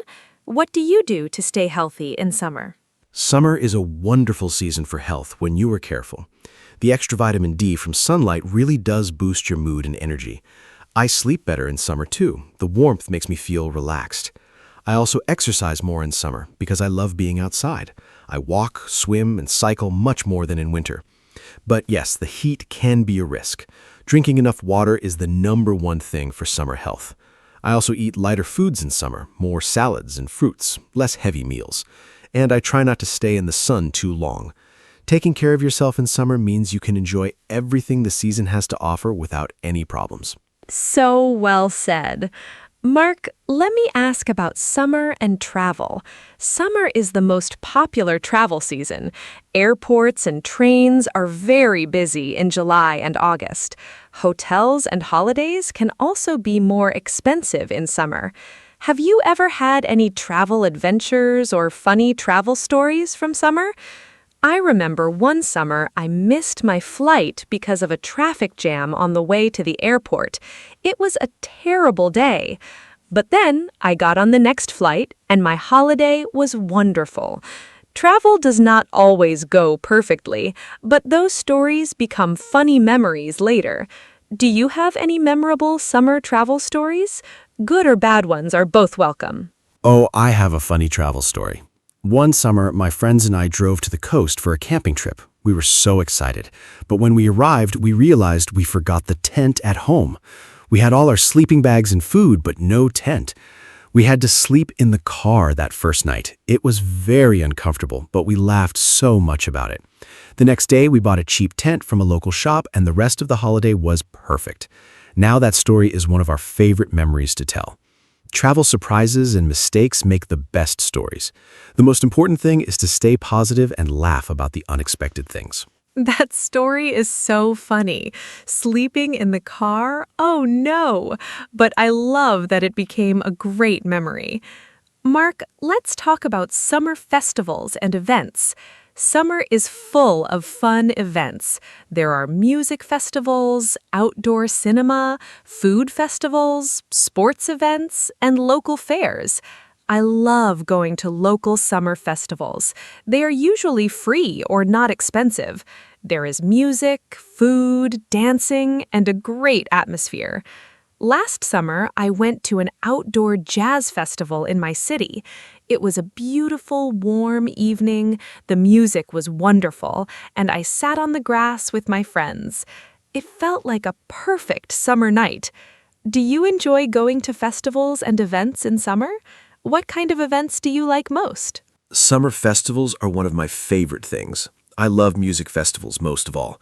There's something amazing about listening to live music outside under the open sky. The energy of the crowd, the music, the warm air, it is a truly special experience. I also love food festivals. You can try so many different types of food in one place. It's a great way to discover new cuisines. I have tried foods from many different countries at food festivals. I also enjoy street markets in summer. Many cities have outdoor markets on weekends in summer. You can find fresh produce, handmade crafts, and delicious snacks. Summer really brings communities together in such a joyful way. Outdoor markets are lovely. I always find something special at them. Mark, let's talk about gardening in summer. Do you like gardening? I think summer is the best time for gardens. Everything is green and in bloom. Flowers, vegetables, fruit trees. Everything looks so beautiful. I have a small balcony garden. In summer, I grow tomatoes, herbs, and flowers on my balcony. I love watering my plants in the morning with a cup of coffee. It is so peaceful. And eating tomatoes from my own balcony is so satisfying. There is something special about growing your own food. It tastes better when you grow it yourself. Do you do any gardening in summer, or do you just enjoy other people's gardens? I love gardens, but I am not very good at growing plants. I have tried a few times, and usually the plants do not survive very long. I think I forget to water them regularly. But I admire people who are good at gardening. My parents have a beautiful garden with roses, lavender, and vegetable beds. When I visit them in summer, I love sitting in their garden.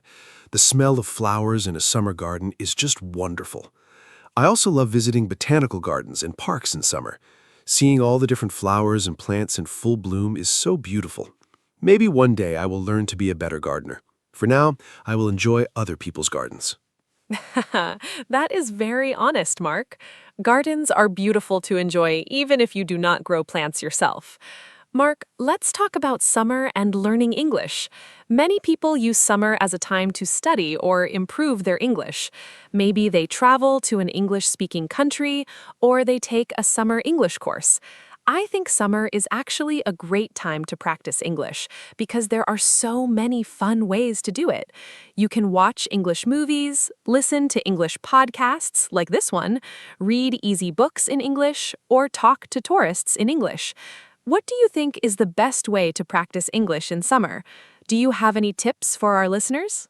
What a great topic. Summer is a wonderful time to practice English in a relaxed way. I think the best tip is to make English fun, not like homework. Watch your favorite movies or TV shows in English with subtitles. Read simple books or short stories in English. Listen to English songs and try to understand the words. If you travel somewhere where English is spoken, try to speak with local people. Even just saying hello and thank you is great practice. You can also keep a simple summer diary in English. Write a few sentences each day about what you did. It does not need to be perfect. The important thing is to practice every day, even for just 10 or 15 minutes. I love the diary idea. Writing in English every day is such good practice, and summer gives you so many things to write about. Mark, let's talk about something I find really interesting, how different countries celebrate summer. In some countries, summer means going to the beach every weekend. In other countries, it means mountain holidays. In Scandinavia, people celebrate midsummer with big outdoor parties. In some countries, summer is the rainy season, not hot and sunny. Not everyone experiences summer the same way. I think it is fascinating how the same season can be so different depending on where you live. Do you know about any interesting summer traditions from other countries that you find interesting or surprising? That is such an interesting point. Summer really is different around the world. In Japan, there are beautiful summer festivals called Matsuri with fireworks and traditional dances. People wear colorful, traditional clothing and celebrate outdoors. In Sweden, the Midsummer Festival is one of the most important celebrations of the year. People dance, sing, and eat traditional food around a decorated pole. In Brazil, summer is in December and January, which is very different for people from the Northern Hemisphere. In some tropical countries, summer brings monsoon rains, not sunshine. Learning about how different cultures experience and celebrate summer is a wonderful way to learn about the world. Every tradition is unique and fascinating. The Japanese summer festivals with fireworks sound absolutely magical. I would love to experience that one day. Mark, let's talk about summer and sleep. I find it harder to sleep in summer. The nights are shorter and it stays light outside for a long time. My bedroom also gets very warm, and I do not sleep well when I'm hot. I use a fan at night, and I open the window to let in cool air. I also use light cotton sheets instead of heavy blankets. But still, some summer nights are very uncomfortable. Do you sleep well in summer? Do you have any tips for sleeping better when it is hot? I think many people have this problem in summer. Oh, I definitely have this problem too. Sleeping in summer heat can be really difficult. My best tip is to close the curtains during the day to keep the room cool. This makes a big difference. Also, take a cool shower before bed. Not very cold, just refreshing. Your body temperature will go down and you will feel more comfortable. Wear light pajamas or sleep in just a light sheet. You can also put a cold, wet cloth on your forehead or wrists to cool down quickly. Drinking a glass of cold water before bed also helps. And yes, a fan is very useful. Point it towards the window to push hot air out and pull cooler air in. These tips really do work. Those tips are so useful. I will try the curtains one. I think my room gets very hot because I leave the curtains open all day. Mark, let's talk about summer and exercise. I think many people exercise more in summer because the weather is nice. But exercising in the heat can also be dangerous. It is important to exercise at the right time of day. I like to go for my walks and runs in the early morning before it gets too hot. The air is fresh, the streets are quiet, and the temperature is comfortable. By midday, it is too hot to run outside. What kind of exercise do you do in summer, and when do you prefer to exercise during the summer months? Early morning exercise is perfect in summer. I also prefer to exercise in the morning, usually around 7 or 8 o'clock. It is cool and pleasant then. I go for a run along the river near my home. It is beautiful in the morning. The light is soft and there are not many people around. I also swim a lot in summer. Swimming is one of the best summer exercises because it keeps you cool while you're working out. In the evenings, I sometimes go for a long walk or cycle ride when the temperature goes down again. I always bring water when I exercise outside in summer. Exercising in the heat without water is very dangerous. Safety is always the first priority. Swimming really is the perfect summer exercise. Mark, I want to ask about something a little different now. What is your least favorite thing about summer? Every season has some downsides. For me, it is insects. In summer, there are mosquitoes, flies, and other bugs. I hate mosquitoes. They bite me every night, and I always wake up with itchy red spots. I use mosquito spray and a special plug-in device in my bedroom, but some still get through. It is very annoying. I also do not enjoy the crowds in summer. Popular beaches and tourist places get very crowded and noisy in summer. I prefer quieter, less busy places. What about you? What do you like least about summer? Anna, mosquitoes are definitely my least favorite part of summer too. They're so annoying. I also use spray and try to cover my arms in the evenings when they are most active. My other least favorite thing about summer is the traffic and crowds. Highways and airports are so busy in summer. Everything is more expensive. Hotels, flights, restaurants, popular tourist spots are packed with people. Sometimes it's hard to relax and enjoy yourself when everywhere is so crowded. I also sometimes miss the coziness of autumn and winter. Hot drinks, warm blankets, and quiet evenings inside also have a special charm. But overall, the good things about summer definitely outweigh the bad things. Summer is still my favorite season. I agree. The good things definitely outweigh the bad. Mosquitoes are a small price to pay for all the wonderful things summer brings. Mark, let's talk about summer sunsets. I think summer sunsets are some of the most beautiful things in nature. Because the days are so long in summer, the sunset happens late, sometimes at 9 or even 10 o'clock. I love watching the sunset in summer. The sky turns pink, orange, and purple. It is absolutely stunning. I often go to a high point in my city to watch the sunset. It feels very special. Have you ever watched a particularly beautiful summer sunset that you still remember? Where were you, and what made it so special? Summer sunsets are truly magical. I've seen some incredible ones. My most memorable was on a boat trip last summer. We were on the sea in the evening, and the sun started to set. The whole sky turned bright orange and red, and the light reflected on the water. It was breathtaking. Everyone on the boat stopped talking and just watched. Nobody said anything for minutes. It was that beautiful. Another beautiful sunset I remember was watching the sun go down behind the mountains. The colors changed slowly from yellow to orange to deep purple. Nature is truly the best artist. I think stopping to watch a beautiful sunset is one of the simplest and most wonderful pleasures of summer. That boat sunset sounds absolutely incredible. Mark, let's talk about summer reading. I think summer is the perfect time to read. You have more free time, you can sit outside, and a good book in the sunshine is such a pleasure. I love reading on holiday. I always pack at least 2 books for any trip. Last summer, I read a wonderful story about a family who travels across Europe by train. It was simple to read, but very engaging. I think reading in English is also a great way to improve your language skills. Do you read in summer? And do you have any book recommendations for beginners who want to read in English? Easy, enjoyable books are the best place to start. I love reading in summer. I agree, it is the perfect season for books. For beginners who want to read in English, I recommend short stories and simple novels. Books by Roald Dahl are wonderful for beginners. The language is clear and the stories are very entertaining. The Diary of a Wimpy Kid series is also easy and very funny. For something more relaxing, try travel books or simple romance stories. Reading in a language you are learning might feel difficult at first, but start with very short texts. Even 1 page a day is great progress. Use a dictionary for new words and try to enjoy the story, not just translate every word. Reading should be enjoyable, not stressful. Roald Dahl is a great recommendation.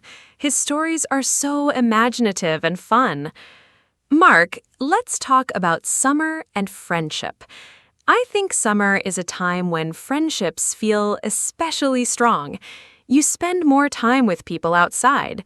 You have shared experiences, holidays, barbecues, picnics, festivals. Those shared summer moments bring people closer together. Some of my strongest friendships are built on summer memories.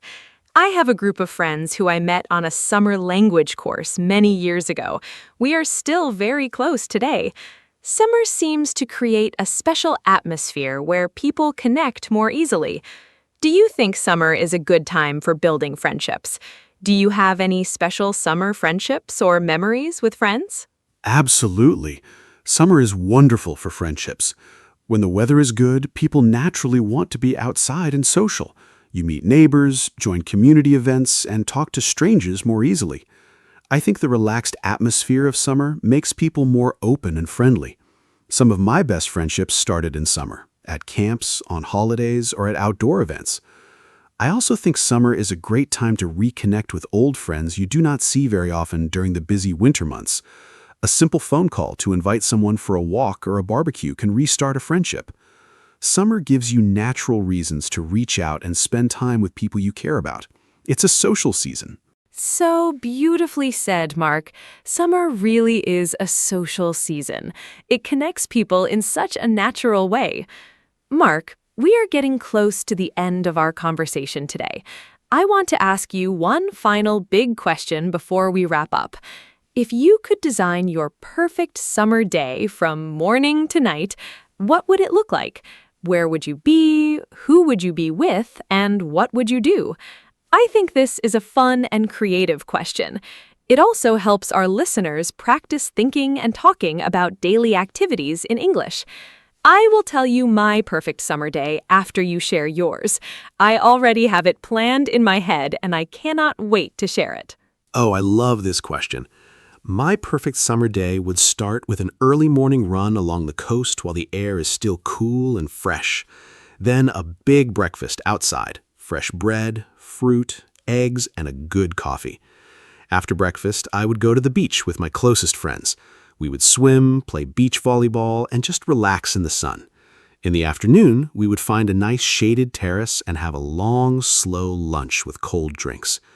In the evening, we would watch the sunset from a boat on the sea.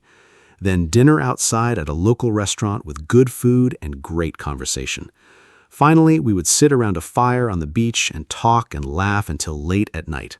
That would be my perfect summer day. What a wonderful conversation today, Mark. I feel so happy just talking about summer. We talked about so many great things: the weather, food, holidays, activities, travel, fitness, sleep, sunsets, reading, friendships, and so much more. I hope our listeners learned some new English words and phrases today, and I hope this conversation made you feel excited about summer, or maybe a little nostalgic if summer is not here yet. Remember, the best way to improve your English is to listen, speak, and enjoy the language. Thank you so much to everyone who listened today. Summer and English learning are both beautiful journeys. Enjoy both of them to the fullest. Thank you, Anna. This was such a joyful conversation. And thank you to all our wonderful listeners for spending time with us today. Summer really is a special season, full of warmth, light, and happy memories. I hope our conversation gave you some ideas for things to do this summer and some useful English vocabulary to talk about summer with your friends. If you want to improve your English, use summer as your teacher. Go outside, experience new things, and try to describe them in English. Keep a summer journal, listen to English podcasts, and speak as much as you can. Learning English can be just as fun and warm as a beautiful summer day. Until next time, enjoy the sunshine, stay happy, and we will see you soon. Goodbye. Hello, everyone. Welcome to our podcast. I'm Anna, and I'm so happy you're here with us today. We have a really fun topic for you, one that I personally love very much. Today, we're going to talk about sleep and dreams. Yes, you heard that right. We all dream and we all sleep, or at least we try to. But did you know that sleep is actually one of the most important things you can do for your health and happiness? Stay with us because this is going to be a great conversation. And trust me, by the end, you might just want to go take a nap. Thanks, Anna. Hi, everyone. I'm Mark. And yes, I'm very excited about today's topic, too. I will be honest with you. I was a little late preparing for this episode because I was sleeping. But honestly, I think that counts as research. In this podcast, we talk about real life in simple, clear English. So if you're learning the language, you're in the right place. Today's topic is perfect for beginners and for anyone who loves their bed a little too much. So get comfortable, maybe grab a warm drink, and let's talk about sleep and why you should never give up on your dreams, especially the sleeping kind. So, Mark, let's start with something simple. How many hours do you sleep every night? Be honest. Okay, I'll be honest. I try to sleep about 7 to 8 hours, but sometimes it's less. When I have a busy week, I might only sleep 6 hours, and I can really feel the difference. I get tired easily, I make more mistakes at work, and I'm not very happy. So I've learned that sleep is not something you can skip. What about you, Anna? Are you a good sleeper? I think I'm a pretty good sleeper, yes. I love sleeping. I go to bed around 10 or 11 at night and wake up around 7 in the morning. But I have one big problem. I check my phone before bed. I know it's bad for sleep, but it's a very hard habit to break. Doctors say the light from screens makes it harder to fall asleep. Have you ever had problems falling asleep, Mark? Oh, definitely. There were times when I would lie in bed for an hour or more, just thinking about work or problems. It was very frustrating. My mind was too active. I couldn't stop thinking. I tried some things to help, like reading a book or listening to calm music. That helped a little. But the biggest change for me was keeping a regular schedule, going to bed and waking up at the same time every day. After a few weeks, it became much easier to fall asleep quickly. That's great advice, Mark. A regular schedule is really important. Our bodies have something called a circadian rhythm. It's like an internal clock that tells us when to sleep and when to wake up. If we go to bed at very different times every day, we confuse our body clock. That's why people who work night shifts or travel a lot often have problems with sleep. Have you ever experienced jet lag, Mark? Yes, jet lag is terrible. I traveled from Europe to Japan once, and the time difference was about 8 hours. For the first 3 or 4 days, I was awake at 3 in the morning and completely asleep at lunchtime. It was a strange experience. My body didn't know what time it was. It took almost a week to feel normal again. The best advice I got was to try to stay awake until the local bedtime in the new place. Not easy, but it really helped. That's a smart strategy. So, we've talked a little about how much we sleep and some common sleep problems. Now let's talk about why sleep is actually so important. Many people think sleeping is just doing nothing, but that's completely wrong. During sleep, your body is very busy. Your brain processes everything that happened during the day. Your muscles repair themselves. Your immune system gets stronger. Sleep is basically your body's reset button. Exactly. And I think a lot of people don't realize how much sleep affects the brain. When you sleep, your brain clears out waste products, things that build up during the day when you're thinking and working. There's actually a system in the brain called the glymphatic system. It works mostly when you sleep. Some scientists believe that not sleeping enough might increase the risk of diseases like Alzheimer's over the long term. That's a serious reason to take sleep seriously. Wow, that's really interesting and a little scary.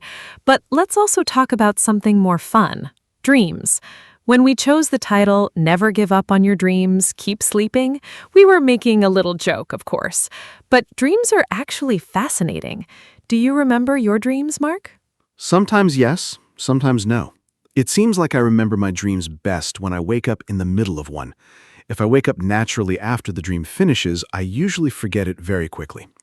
Scientists say that most people forget about 95% of their dreams, but the ones I do remember are often very strange. Flying over cities, being in school again, or talking to people I haven't seen in years. Dreams are like little movies in your head. Yes, I love that description, little movies. I often have very vivid dreams. Sometimes they feel so real that when I wake up, I'm confused for a moment. There's actually a word for that feeling, hypnopompic confusion.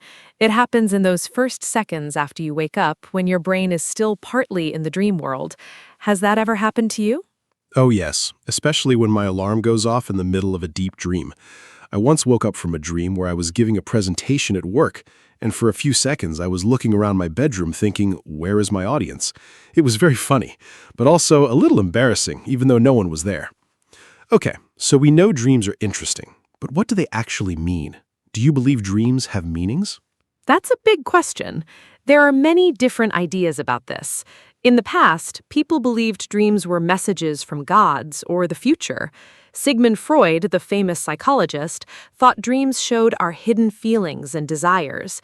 Today, many scientists think dreams are more like the brain organizing memories and processing emotions. Personally, I think dreams can sometimes reflect things we're worried about or excited about in real life, but I don't think every dream has a deep hidden message. I agree. I think if you dream about being chased, it probably means you're stressed about something, not that a monster is actually coming for you. But some people love to analyze their dreams.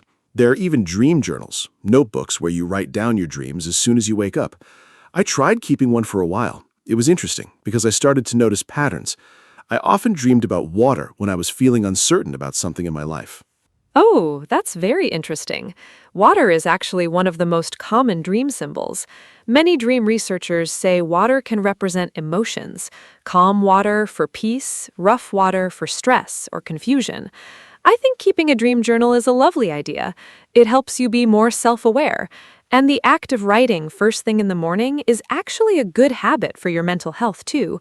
Some people call it morning pages, just writing freely without thinking too much. I like that idea. Writing in the morning before your day starts can help you feel more calm and organized. Okay, let's talk about something practical now. We all know sleep is important, but many people still don't sleep enough. Life is busy. Work, family, phone, social media. There are so many things that take our time and energy. What do you think are the biggest enemies of good sleep, Anna? I think the number one enemy is definitely screens.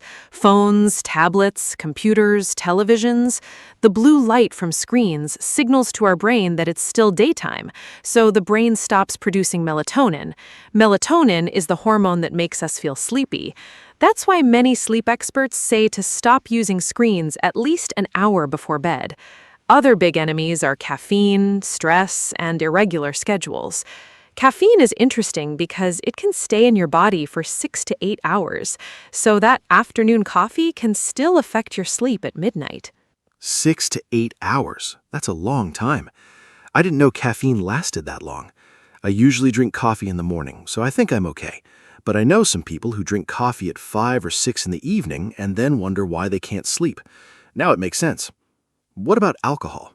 Some people say a glass of wine helps them sleep. Is that true? This is a common misunderstanding. Alcohol can make you fall asleep faster, that part is true, but it actually makes your sleep quality much worse. Alcohol reduces something called REM sleep, which is the stage of sleep when you dream and when your brain processes emotions and memories. So even if you sleep 8 hours after drinking, you might wake up feeling tired and foggy. It's not real, deep, restoring sleep. So alcohol is not a good sleep solution at all. That's really good to know. So, what actually helps with sleep? What are some good habits that people can try? There are several things that really work. First, keep a consistent schedule. Go to bed and wake up at the same time every day, even on weekends. Second, make your bedroom cool, dark, and quiet. Our bodies sleep better in slightly cooler temperatures. Third, avoid screens for an hour before bed. Instead, try reading, stretching, or relaxing with calm music. Fourth, don't drink caffeine in the afternoon or evening. And fifth, this one surprises many people, don't lie in bed if you can't sleep. Get up, do something calm, and go back to bed when you feel sleepy again. That last one is interesting. Most people think you should just stay in bed and keep trying. But I've read that lying in bed awake for a long time can actually make sleep problems worse. Your brain starts to associate the bed with wakefulness and anxiety instead of sleep. So getting up is actually the smarter thing to do. The technical term for this approach is called stimulus control therapy. It sounds complicated, but the idea is simple. Your bed should only be for sleeping. Exactly. And speaking of sleep therapy, there's actually a very effective treatment for chronic insomnia called CBTI, Cognitive Behavioral Therapy for Insomnia. It's not medication, it's a type of talking therapy that helps people change their thoughts and habits around sleep. Studies show it works better than sleeping pills in the long run, and without any side effects. If someone is having serious ongoing sleep problems, CBTI is really worth looking into. That's great to know. I think many people reach for medication too quickly when they have sleep problems. Medication can help in the short term, but it doesn't solve the root cause. Changing habits and mindset is more powerful. Okay, let's talk about naps. I love a good nap. Are naps good or bad? Oh, this is a great debate. Naps can be wonderful, or they can make things worse. It really depends on how long you nap and what time of day. A short nap of about 20 minutes, sometimes called a power nap, can boost your energy, mood, and concentration. But if you nap for a long time, like 2 hours, or nap too late in the afternoon, it can make it hard to sleep at night. In some cultures, like in Spain, a midday rest called a siesta is a traditional part of life. Many people believe it improves productivity. I love the idea of a siesta. Maybe we should bring that to more countries. I've read that even NASA did research on napping. They found that a 26-minute nap improved the alertness of their pilots by 54%. That's huge. Of course, most of us aren't flying planes, but the principle is the same. A short nap can really restore your focus. The key word is short. I always set an alarm when I nap, because if I sleep too long, I feel terrible afterward, that groggy, confused feeling. Yes, that groggy feeling has a name. It's called sleep inertia. It happens when you wake up during deep sleep instead of light sleep. Your brain needs some time to fully wake up, and during that time you feel slow and confused. A short nap helps you avoid deep sleep, so you wake up feeling refreshed instead. One funny trick some people use is the coffee nap. You drink a cup of coffee right before you nap. Caffeine takes about 20 minutes to kick in, so you wake up just as it starts working. Clever, right? The coffee nap. I've heard of that. I'm not sure I've tried it successfully, but the science actually makes sense. Caffeine blocks something called adenosine, a chemical that builds up in your brain during the day and makes you feel sleepy. Sleep also clears adenosine naturally, so if both happen at the same time, you double the effect. I'm going to try that this afternoon, purely for scientific research, of course. Of course, it's always science. Okay, let's talk about something a little different, the connection between sleep and mental health. This is really important. We often think about physical health when we talk about sleep, but sleep has a huge effect on how we feel emotionally, too. Have you ever noticed how different you feel after a bad night of sleep? Absolutely. After a poor night's sleep, I feel irritable, anxious, and everything feels harder. Small problems seem much bigger, I'm less patient with people, it's harder to find positive feelings. On the other hand, after a really good, deep sleep, I feel calm, optimistic, and ready for anything. It's almost like sleep resets my emotional state. Research shows that the brain regions that manage emotions, like the amygdala, are much more reactive when we haven't slept enough. Basically, lack of sleep makes us emotionally overreactive. That's so true, and it can become a cycle. Stress makes it hard to sleep, and then not sleeping makes the stress worse. Mental health conditions like anxiety and depression are closely linked to sleep problems. Many people with depression sleep too much, others can't sleep at all. And treating sleep problems can actually help improve depression and anxiety, not just the other way around. That's why sleep is sometimes called a pillar of mental health, just like exercise and nutrition. I like that. A pillar. It's a strong image. Sleep, exercise, and nutrition are like three legs of a table. If one leg is weak or broken, the whole table is unstable. You can't just focus on diet and exercise and ignore sleep. All three work together. And I think in modern culture, we often celebrate people who sleep less, like, I only sleep 4 hours, I'm so productive. But that's actually not something to be proud of. Most people need 7 to 9 hours, and pretending otherwise is just harmful. Yes, there's a kind of culture in some business and tech worlds where sleeping less is seen as a sign of dedication or strength. Elon Musk famously said he only sleeps 6 hours, but most sleep scientists say that very few people, only 1 to 3%, can function well on less than 7 hours. Everyone else is just suffering and not realizing it. When you're chronically sleep-deprived, you lose the ability to accurately judge how tired you actually are. You get used to feeling bad and think it's normal. That's a really important point. You adapt to feeling terrible and stop noticing it. It's called baseline shift. I think many people in busy, stressful jobs are in this situation.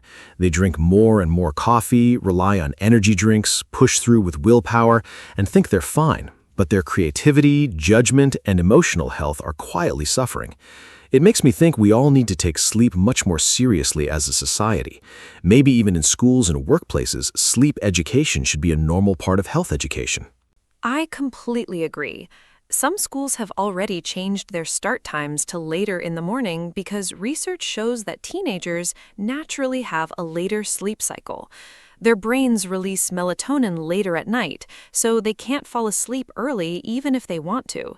Making teenagers wake up at 6:30 for school goes against their biology.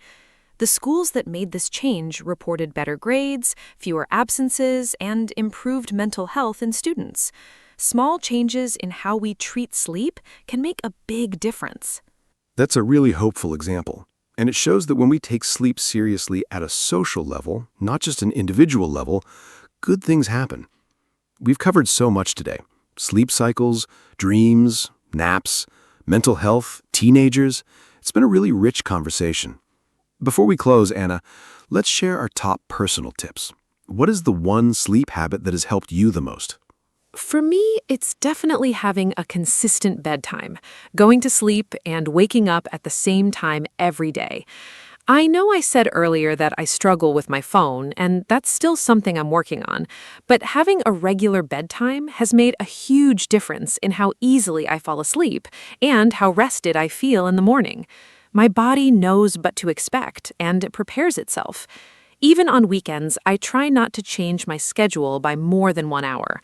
What about you, Mark? Mine is keeping my bedroom cool and dark. I used to sleep with the curtains half open because I liked a little light in the morning. But after I got blackout curtains, the quality of my sleep improved so much. Also, I keep the temperature a little cooler than the rest of my apartment at night. Our bodies naturally drop in temperature during sleep, so a cool room supports that process. It sounds like a small thing, but it really works. I also put my phone on silent and face down. Out of sight, out of mind. You know, Mark, we've talked a lot about science and health, but I want to talk about something more personal, sleep and creativity.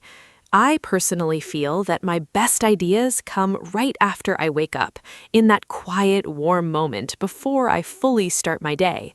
Have you ever experienced that? Like your brain was working on a problem all night, and the answer just appeared in the morning? Yes, absolutely. I think that's one of the most magical things about sleep. Your brain doesn't actually stop working when you sleep. It keeps processing, connecting ideas, and solving problems. There's even a name for that half-awake state in the morning, the hypnagogic state. Many famous creative people use this time deliberately. The inventor Thomas Edison, for example, would sit in a chair holding metal balls. When he fell asleep, the balls would drop and wake him up, so he could capture his half-dreaming ideas. That Edison story is fascinating. I've also read that the scientist who discovered the structure of benzene, Friedrich Kekulé, said he dreamed of a snake eating its own tail, and that inspired him to realize benzene has a ring structure. So a dream literally led to a major scientific discovery. Dreams and creativity are deeply connected. Many artists, writers, and musicians have said that some of their best work came to them in dreams or right after waking up. Paul McCartney famously said the melody for Yesterday came to him in a dream.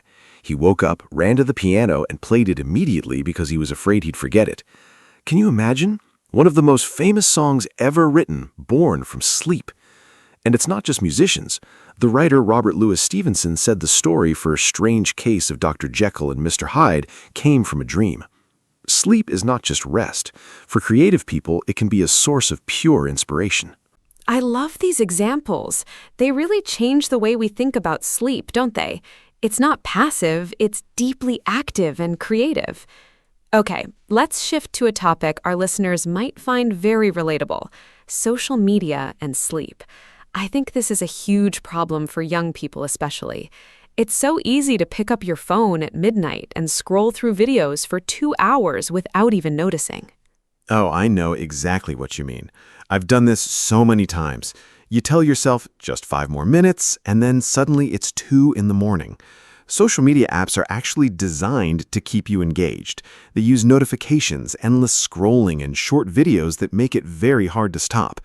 This isn't an accident. These features are carefully engineered to hold your attention. And unfortunately, using them right before bed is one of the worst things you can do for sleep quality. There's actually research showing that people who use social media heavily before bed take longer to fall asleep, sleep fewer hours, and feel more tired in the morning. Part of it is the blue light from screens, as we mentioned earlier, but another part is emotional. Social media often triggers feelings of comparison, anxiety, or excitement, which are the opposite of what you need to feel before sleep. Seeing someone's perfect vacation photos at midnight is not relaxing. That's so true. Comparison is the thief of sleep, as well as joy. I think the best thing you can do is create a kind of digital sunset, a time in the evening when you stop using screens and social media. Some people put their phone in another room at night, which removes the temptation completely. Others use app timers to lock social media after a certain hour. The phone can feel like a lifeline, but it's actually often a sleep thief in disguise. Digital sunset. I love that phrase. I actually tried putting my phone in the kitchen at night for 2 weeks, and honestly, it was a little uncomfortable at first. I felt slightly anxious, like I was missing something. But after a few days, I really enjoyed that peaceful, screen-free time before bed. I read more, I felt calmer, and I slept much better. The anxiety about missing something faded quickly. I think that initial discomfort is normal. We're so used to being connected all the time. It's called FOMO, fear of missing out, and it's a real psychological experience. But what most people discover when they disconnect at night is that they didn't actually miss anything important. The notifications were still there in the morning. The world didn't end. But they slept better and felt more present the next day. I think we all need to remind ourselves that being unavailable for 8 hours while we sleep is completely okay and actually very healthy. Perfectly said. Okay, new topic. Sleep and children. This is something many of our listeners might be thinking about, especially parents. Children need much more sleep than adults. A newborn baby sleeps about 16 to 17 hours a day. A school-age child needs 9 to 11 hours. But in reality, many children today are sleeping less than they should, partly because of screens, busy schedules, and late-night activities. Children's sleep is so important because most of their physical and brain development happens during sleep. Growth hormone is mainly released during deep sleep in children. Memory, language, and social skills develop during sleep too. When children don't sleep enough, it affects their mood, attention, and learning at school. Interestingly, sleep-deprived children often don't act tired, they act hyperactive and restless, which is the opposite of what most people expect. That's a really useful thing for parents to know. If a child seems hyperactive, unfocused, or emotional, poor sleep could be the reason. A good bedtime routine is incredibly important for children. Things like a warm bath, quiet reading, dim lights, and a consistent bedtime help the child's brain understand that sleep is coming. Screens before bed are especially harmful for children because their brains are more sensitive to light stimulation than adult brains. And I think parents often forget that children learn from watching adults. If they see mom and dad scrolling on phones until midnight, they think that's normal. Modeling good sleep habits is just as important as enforcing them. A family that has consistent routines, dinner at the same time, wind down time together, phones away in the evening, tends to produce children who sleep better and feel more secure. It's a family culture thing, not just a rule you set for the child. That's a beautiful point about family culture. Okay, I want to talk about something that I think many people are curious about: lucid dreaming. Have you ever had a lucid dream, Mark? A lucid dream is when you know you're dreaming while the dream is happening, and sometimes you can even control it. Yes. I've had maybe 3 or 4 lucid dreams in my life, and they were absolutely incredible. In one of them, I realized I was dreaming and decided to fly, just like Superman. I jumped off a building and soared over a city. The feeling was so vivid and real. I remember thinking, I know this isn't real, but it feels amazing. When I woke up, I was genuinely happy for hours afterward. It was one of the most joyful experiences I've had, and it happened in my sleep. Lucid dreaming sounds wonderful. Some people practice techniques to have lucid dreams more often. One popular method is called reality testing.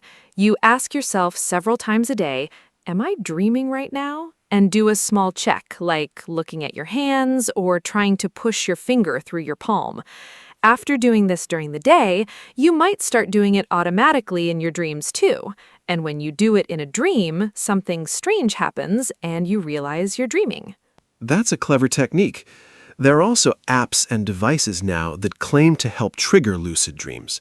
For example, by detecting when you enter REM sleep and then playing a soft sound or light that enters your dream without waking you up.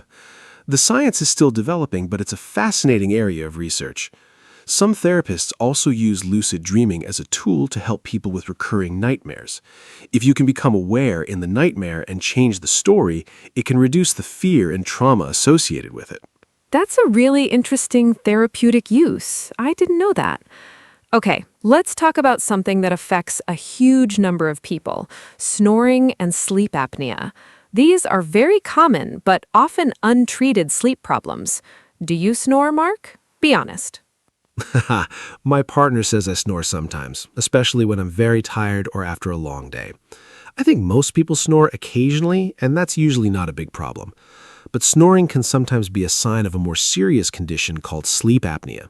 In sleep apnea, the airway becomes blocked during sleep, and the person actually stops breathing for short moments, sometimes hundreds of times per night. The brain then wakes the person up briefly to restart breathing. They often don't remember waking up, but their sleep quality is terrible. Sleep apnea is more common than many people think.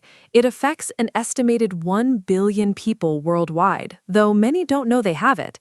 The classic signs are loud snoring, waking up feeling unrefreshed despite sleeping enough hours, feeling very sleepy during the day, and sometimes a partner noticing that you stop breathing.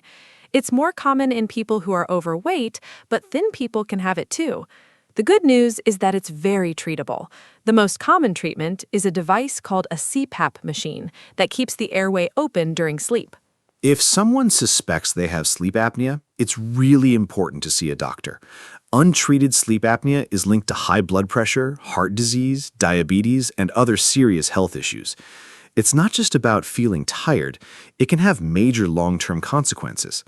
I think many people just accept feeling exhausted as a normal part of life when actually they have a condition that could be treated. Sometimes just asking a doctor the simple question, "Could I have a sleep disorder?" can change your life completely. Absolutely.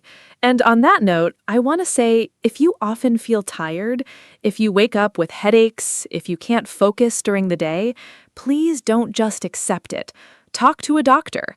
Sleep problems are medical issues, just like high blood pressure or a broken bone.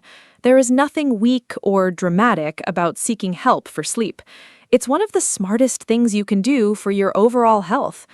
Okay, Mark, let's talk about one more fun topic before we start closing: animals and sleep. Ooh, I love this. Animals have some of the most fascinating sleep habits. Did you know that dolphins and whales sleep with only half their brain at a time? The other half stays awake so they can keep swimming and breathing. It's called unihemispheric sleep. Some birds do this too, flying long distances while half their brain sleeps. And on the other extreme, brown bats sleep about 20 hours a day. Can you imagine sleeping 20 hours? It sounds like a dream, literally. Well, I think it's time to wrap up. What an amazing conversation we've had today. We talked about how much sleep we need, why sleep is so important for both body and mind, what dreams are and why we have them, and practical tips to sleep better. I hope you've learned something new and maybe even feel a little more excited about going to bed tonight. Remember, sleep is not a waste of time. It's an investment in your health, your happiness, and your performance in everything you do.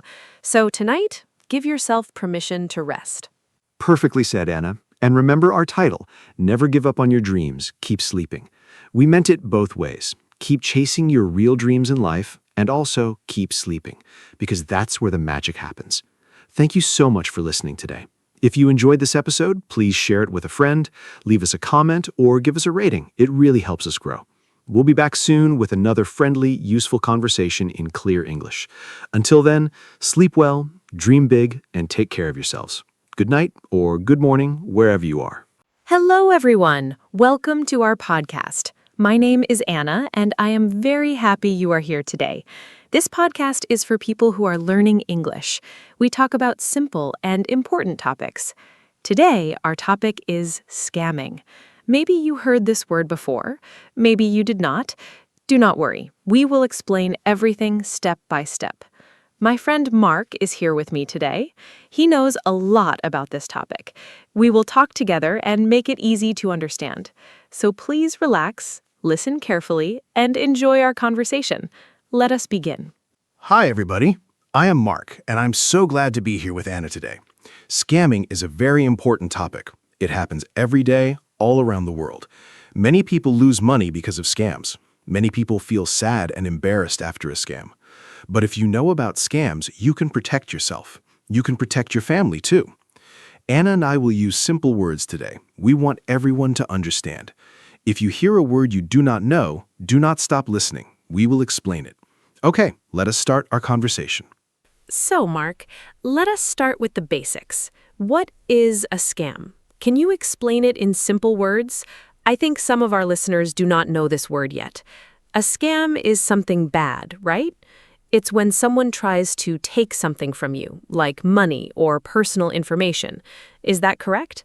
I want to make sure our listeners understand from the very beginning. Scams can be very confusing. Sometimes people do not even know they are in a scam. That is why it is so important to talk about this. Please explain it for us, Mark. Yes, Anna, you are right. A scam is when a person or a group of people tries to trick you. They want to take your money or your personal information. They do this by lying. They pretend to be someone they are not.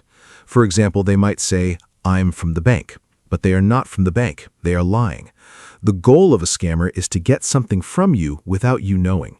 Scams can happen on the phone, on the internet, or even in person. They happen everywhere. That is why we need to learn about them. Knowledge is the best protection. That is a great explanation. So, scammers are people who lie to get money or information. Mark, I have a question. Are scams new? Did scams happen a long time ago too? Or is this something that started because of the internet? I am curious because today we hear about scams on our phones and computers, but maybe scams are not a new thing. Maybe people were scamming even hundreds of years ago. I think it is interesting to know the history a little. Can you tell us something about that? Even a simple explanation is fine. Great question, Anna. Scams are not new at all. People have been scamming others for hundreds and hundreds of years. A very old scam is the shell game. In this trick, a person hides a ball under 3 cups. They move the cups very fast. You try to guess where the ball is, but the scammer cheats. You almost always lose money. Another old scam is selling fake medicines. People sold water and said it could cure any sickness. Of course, it did not work. So yes, scams are very old. Today, scammers just use new tools like phones and the internet, but the idea is the same. They lie to get your money. Wow, that is very interesting. So scams have been around for a very long time. Okay, Mark, let us talk about today's scams. What are the most common scams right now? I think many of our listeners have seen or heard about some of them. Maybe they received a strange phone call, or maybe they got a weird email. I personally get strange messages sometimes on my phone. It is a little scary. I do not always know if something is real or fake. So what are the most common types of scams that people see today? Please share some examples. Sure, Anna. There are many common scams today. The first one is the phishing scam. In this scam, someone sends you a fake email or message. It looks like it is from a real company, like a bank or a store. The message says, "Click this link and enter your password." But if you click it, they steal your information. Another common scam is the lottery scam. You get a message that says you want a prize, but to get the prize, you must pay a fee first. Of course, there is no prize. Another one is the tech support scam. Someone calls and says your computer has a problem. They ask to access your computer. Then they steal your information. These are very common today. Oh, I have heard of phishing before. That word always sounds funny to me. phishing.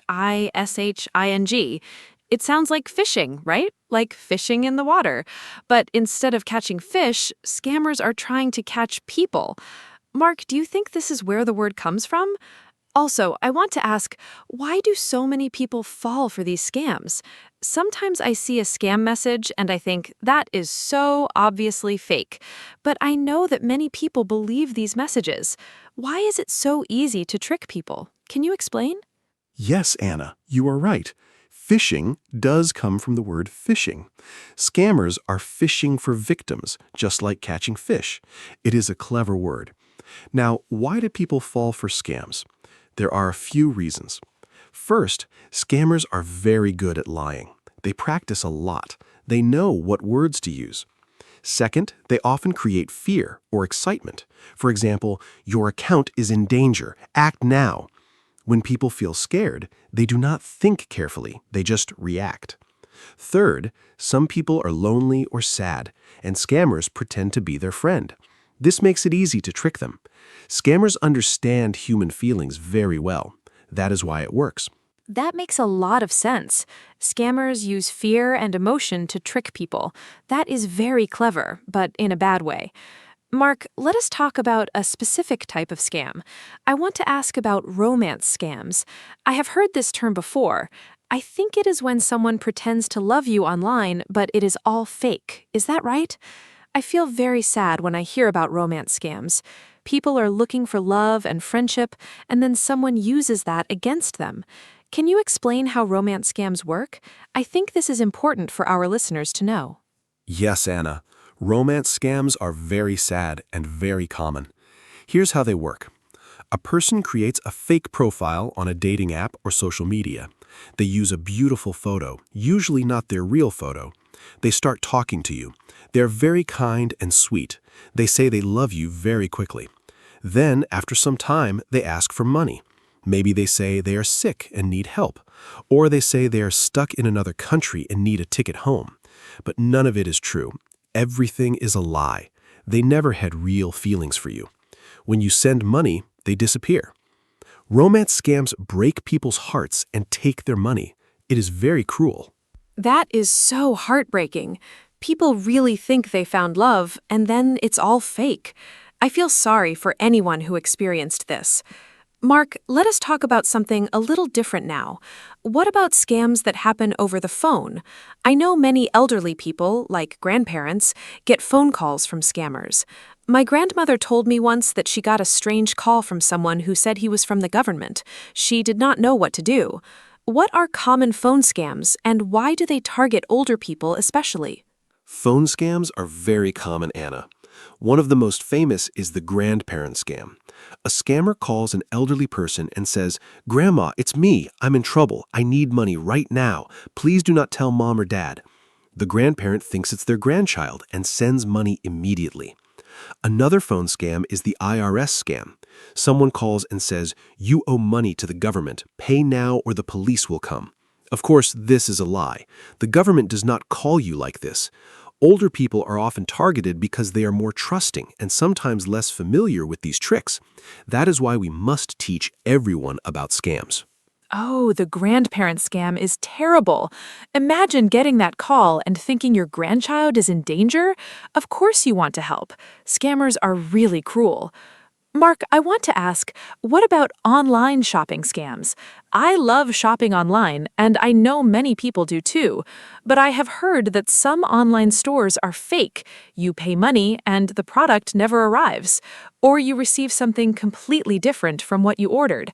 Has this happened to you? And what should people know about shopping safely online? This is very useful for everyday life. Oh yes, online shopping scams are very real. Fake online stores are everywhere. They look just like real stores. They have nice photos and low prices. That's the trick. The prices are too low. You think you're getting a great deal. You pay and then nothing arrives. Or you get a very cheap, broken product. I have a friend who bought expensive shoes online for a very low price. He waited 2 months and then he received tiny plastic shoes, like toys. He was very angry. So the rule is, if the price looks too good to be true, it probably is a scam. Always buy from stores you know and trust. Ha, tiny plastic shoes. That is funny, but also very frustrating for your friend. Okay, so we need to be careful about prices that are too low. Mark, let us talk about email scams now. I get so many strange emails. Sometimes they say I won something. Sometimes they say my account is locked. Sometimes they say a prince from another country wants to send me money. That last one always makes me laugh. Have you heard of the Nigerian prince scam? It is very old, but people still fall for it. Can you explain how it works and why people still believe it? Yes, the Nigerian prince scam is one of the most famous scams in the world. Here's how it works. You get an email from someone who says they are a rich prince or a businessman in another country. They say they have millions of dollars, but they need your help to move the money. If you help them, they will give you a big reward, maybe 10 or 20% of the money. But first, you need to pay a small fee to start the process. Of course, there is no prince and no money. Once you pay, they ask for more money, then more. They keep asking until you stop. It sounds silly, but millions of people have lost money to this scam. It is a very powerful trick. Wow, millions of people. That is shocking. And it sounds so unbelievable, a prince sending emails asking for help. But I understand now.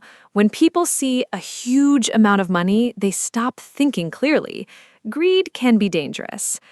Mark, let us talk about social media scams now. I use social media every day. I see advertisements all the time. Sometimes I wonder if they are real. What are common scams on social media? I think young people especially need to know about this because young people spend so much time on platforms like Instagram, Facebook, or TikTok. What should they watch out for? Great point, Anna. Social media scams are everywhere. One common scam is the fake giveaway. A fake account pretends to be a famous person or a big company. They say, "We are giving away $1,000. Follow us and share this post to win." But it's all fake. They just want more followers. Another scam is fake influencer products. An account promotes a product with amazing results, like a cream that makes you look 10 years younger in one day. You buy it, and it does nothing. A third scam is investment scams. Someone says, "Give me $100 and I will make it 1,000 in 1 week." Of course, that money disappears. Always be careful with things that sound too good. Those fake giveaways are everywhere. I see them all the time. And I admit, sometimes they look very real. Mark, I want to ask about something called identity theft. I hear this phrase a lot, but I'm not 100% sure what it means. Does it mean someone steals your personal information and pretends to be you? That sounds very scary. Can you explain what identity theft is, how scammers do it, and what can happen if someone steals your identity? I think this is a very important topic, and our listeners need to know about it. Yes, Anna, identity theft is very serious. It means someone takes your personal information like your name, your address, your date of birth, or your bank details, and uses it to pretend to be you. For example, they might open a bank account in your name or buy things with your credit card. How do they get your information? Sometimes through phishing emails, sometimes through fake websites. Sometimes they even go through your trash to find old documents with your information. The effects can be very bad. You might lose money. Your credit score might go down.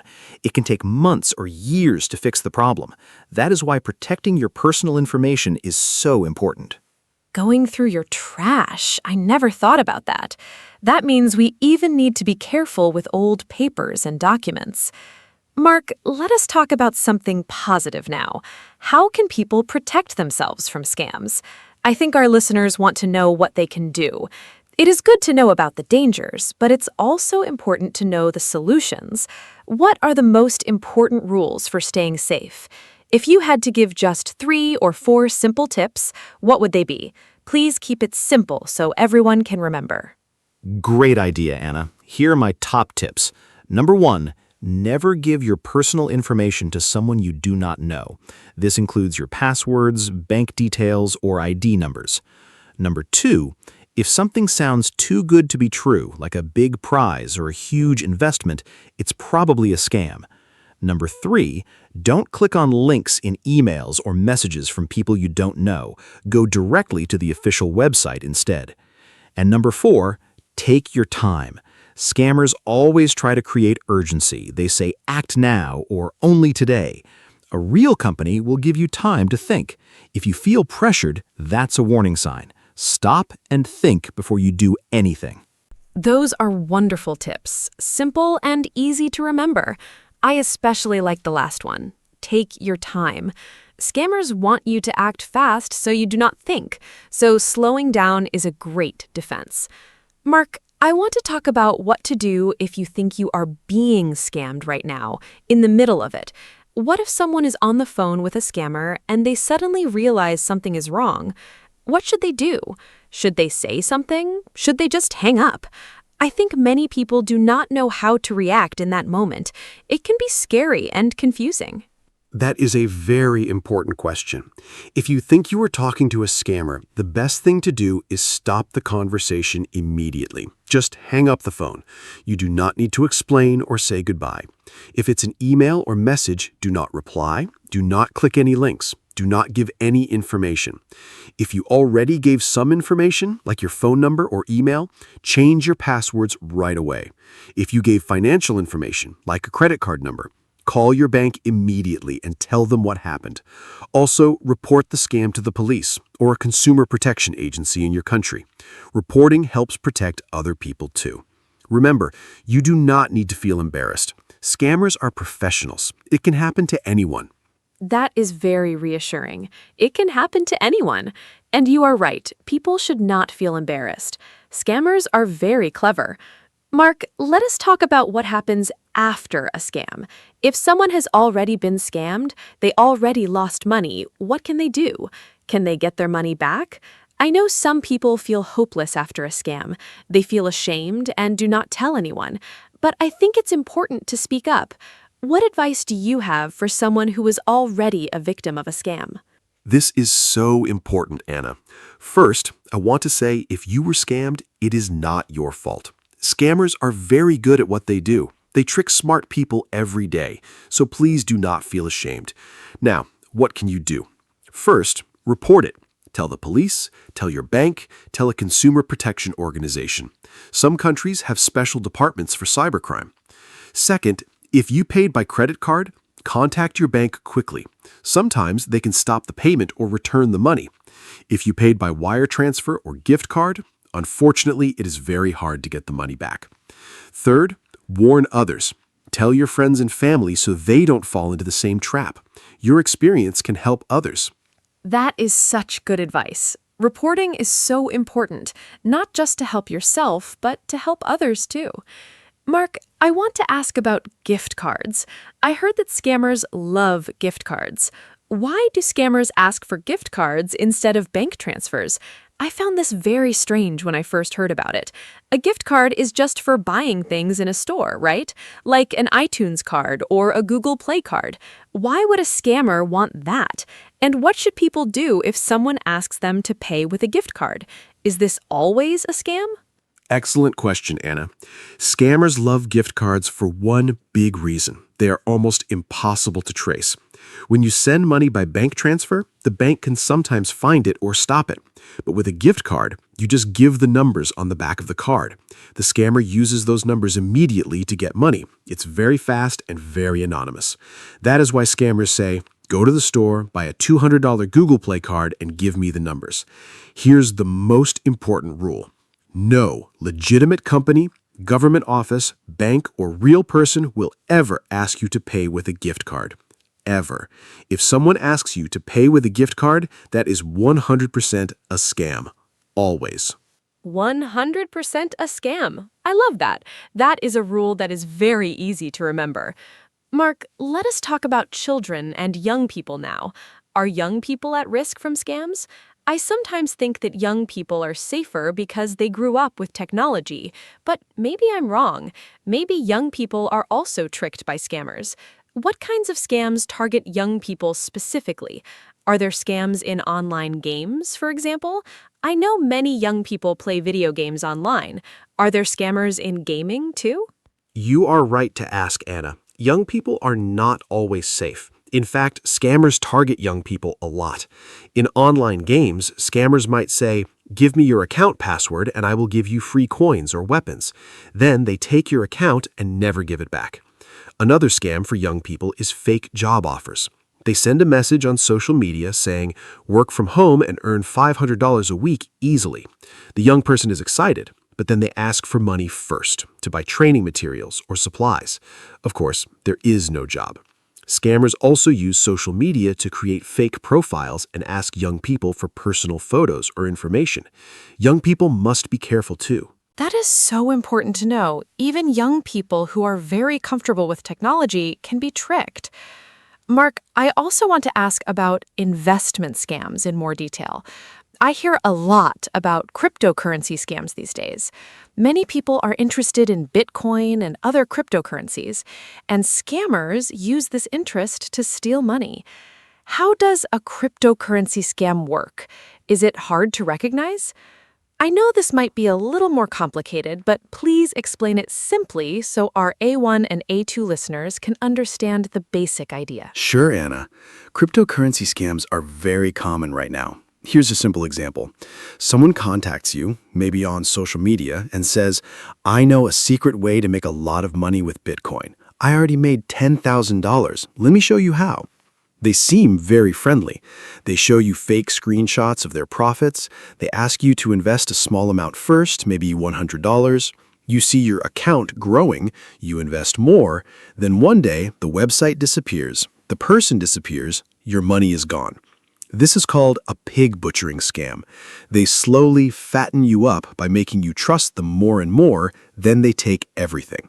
Always be very careful with investment advice from strangers. Pig butchering. What a strange and scary name.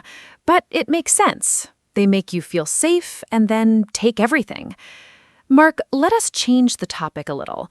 I want to talk about scams that happen in real life, not just online or on the phone. Are there scams that happen in person, face-to-face, like on the street, for example? I know some cities have people who try to trick tourists. What kinds of in-person scams should people watch out for, especially if they are traveling to a new city or a new country? Yes. In-person scams are very real, especially in tourist areas. One classic scam is the gold ring scam. Someone walks up to you on the street and says, "Excuse me, I found this gold ring. I don't need it. You can have it." Then they ask for a small amount of money for a good luck fee. The ring, of course, is not gold. Another scam is the friendship bracelet scam. Someone puts a bracelet on your wrist and then demands money for it. Another common one is fake monks. People dressed like Buddhist monks give you a small gift and then ask for a donation. They are not real monks. In markets, some sellers use tricks with scales to make you think you are getting more than you are. Always be aware of your surroundings. Oh, I actually saw the friendship bracelet scam when I was traveling in Europe. Someone tried to put a bracelet on my wrist, and I quickly said no and walked away. Now I understand exactly what was happening. Mark, let us change the topic a little. I want to talk about one more type of scam, job scams. I know many people are looking for jobs, especially young people, and scammers know this. They create fake job advertisements. What does a fake job advertisement look like, and how can someone tell if a job offer is real or fake? This is very practical information that can really help people. Job scams are a huge problem, Anna. A fake job advertisement usually has these signs. First, the salary is unrealistically high, like earn $2,000 a week working only 2 hours a day from home. Second, they don't require any experience or skills. Real good jobs almost always need some qualifications. Third, they ask you to pay money before you start for training, uniforms, or background checks. Legitimate employers never ask workers to pay before starting. Fourth, the communication is strange, bad grammar in the emails, or they only communicate by WhatsApp or Telegram, not by official company email. Fifth, you can't find information about the company online. If you see these signs, be very careful. Research the company before you apply. Those are such helpful signs to watch out for. I love how you gave us a clear list. Mark, I think it is also important to talk about how to report a scam. We mentioned this briefly before, but let's go a little deeper. If someone in another country is trying to scam people in your country, who do you even call? Is there a special number? And does reporting actually make a difference? Sometimes people feel like reporting is useless, like nothing will happen. What do you think? Does reporting scams actually help? Reporting absolutely helps, Anna. Maybe your report alone won't stop a scammer immediately, but when many people report the same scammer, the police and agencies can take action.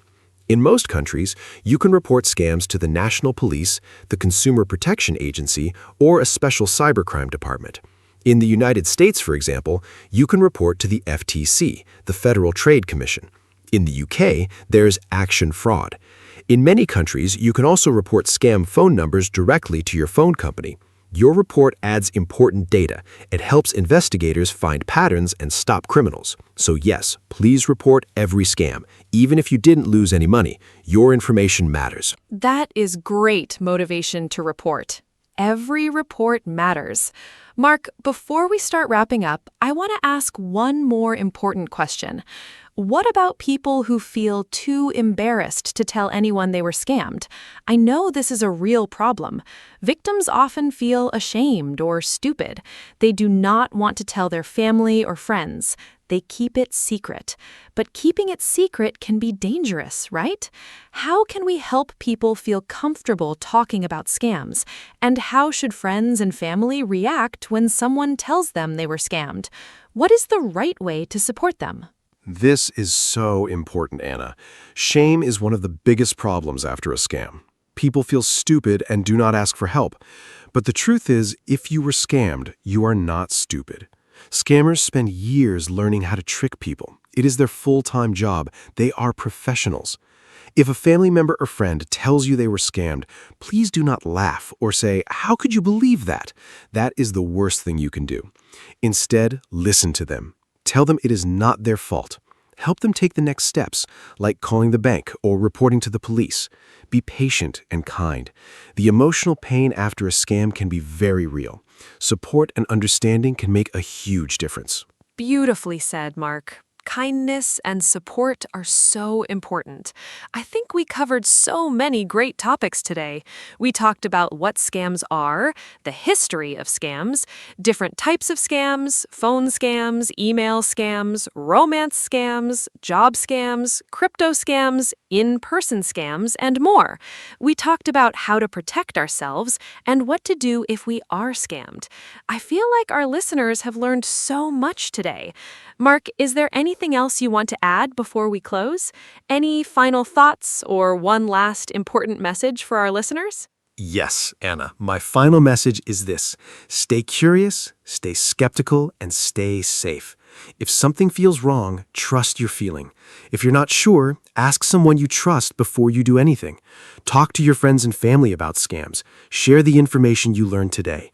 The more people know, the harder it is for scammers to succeed. And remember, scammers want you to feel alone and scared, but you are not alone. There are people who can help you. There are laws to protect you. You have the power to protect yourself and others. Knowledge is your best weapon against scams. And that brings us to the end of today's episode.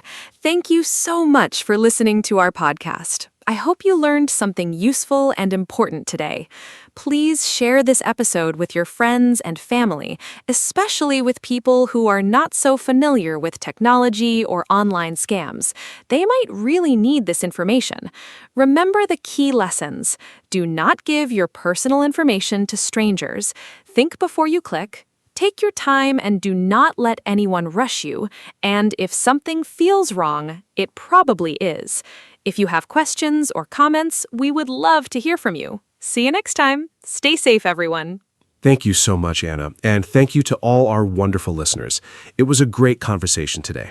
I learned something too, just from talking about all these scam types together. Every day, scammers get smarter, but every day, we can get smarter too. Keep learning, keep sharing, and keep protecting each other.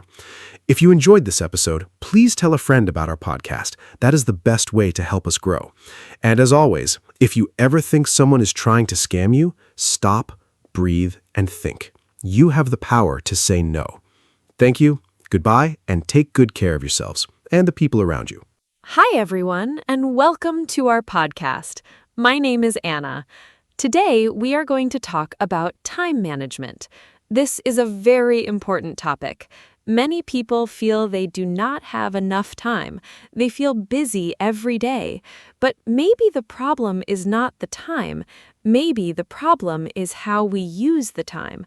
I think it is possible to learn good habits. We can all get better at this. I am happy to talk about it today with my friend Mark. Mark, hello. How are you? Hello, Anna. I am very happy to be here. Thank you for that introduction. Yes, time management is a great topic. I think about it a lot. Every morning I wake up and I think, what do I need to do today? Sometimes I have a long list, and sometimes I do not do everything on the list. I feel bad about that, but I am learning. I think small changes can help a lot. I want to share some simple ideas today. I hope our listeners find them useful. Let us begin. Great. So, Mark, let us start with a basic question. What is time management? Can you explain it in simple words? I think some people hear this phrase and they feel confused. It sounds very professional, but I think it is not so difficult to understand. Time management means we plan how to use our time. We decide what to do first and what to do later. We try to use our time well. Does that sound right to you, Mark? I think it is a simple idea, but it is not always easy to do in real life. Yes, Anna, I agree completely. Time management is simple to understand, but not always simple to do. It means you are the boss of your time. You decide what is important. You decide what to do now and what to do tomorrow. For example, if I have a big project at work, I plan my time for it. I do not wait until the last minute. I start early. This helps me feel less stressed. I think the key word is plan. If you have a plan, you feel more in control of your day, and that feels really good. I love that, being the boss of your time. That is a great way to say it. So, Mark, why do you think time management is important? I think many people know they should manage their time better, but they do not start. They say, I will do it tomorrow. And then tomorrow comes and they say the same thing again. It's a cycle. I think we need a reason to change. For me, the reason is stress. When I do not manage my time, I feel very stressed, and stress is not good for health. What about you, Mark? Why is it important to you? That's a really good point, Anna. Stress is a big reason for me too.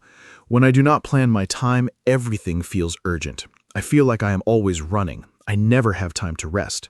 And then I feel tired and unhappy. But when I manage my time well, I finish my work and I still have free time. Free time is so important. I can read a book, go for a walk, or spend time with my family. Good time management gives you more life outside of work. It's not just about being productive, it's about being happy too. Yes, I totally agree. Happy and productive. Let's talk about some common problems now. I think one big problem is that people do not know where their time goes. Have you ever had a busy day and then thought, what did I actually do today? I have that feeling sometimes. I'm busy all day, but I feel like I didn't finish anything important. I think the first step is to look at how we spend our time. We need to see our habits. Sometimes we are surprised.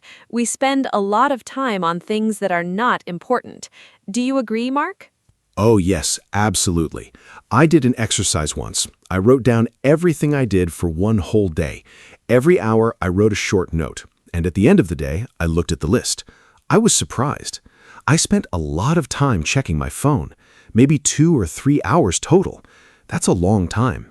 And I didn't even feel like I was wasting time. It just happened little by little. So I think awareness is the first step. You need to know your habits before you can change them. Try this exercise. It's very eye-opening and helpful. That is a fantastic exercise, Mark, writing down your activities. I think many people will be surprised when they try it. Okay, so now we know the problem. We do not always use our time well. What can we do about it? Let's talk about some simple strategies. One thing I do is make a to-do list every morning. I write down 3 things I want to do that day. Only 3, not 20 things, just 3 important things. This helps me focus. I don't feel overwhelmed. And when I finish all 3, I feel great. It's a small habit, but it makes a big difference. 3 things. I like that idea, Anna. It's simple and realistic. I also make lists, but sometimes my list is too long. Then I feel stressed looking at it. So 3 things is a good limit. I also try to do the most important thing first in the morning. I call this eating the frog. It sounds strange, I know, but it means you do the hardest or most important task first, before email, before social media, before everything. Then the rest of the day feels easier. You already did the big thing. The other tasks seem smaller after that. Have you tried this, Anna? Eating the frog. I love that expression. Yes, I have heard it before, and I think it is true. When I do a hard task first, I feel so relieved. The whole day is better after that. But sometimes it is hard to start with the hard thing. Our brain does not like hard things. We want to do easy things first. It's natural. So we need to be a little strict with ourselves. Maybe we say, no email until I finish my first task, or no coffee until I start the big project. We use small rewards to help us. Does that work for you, Mark?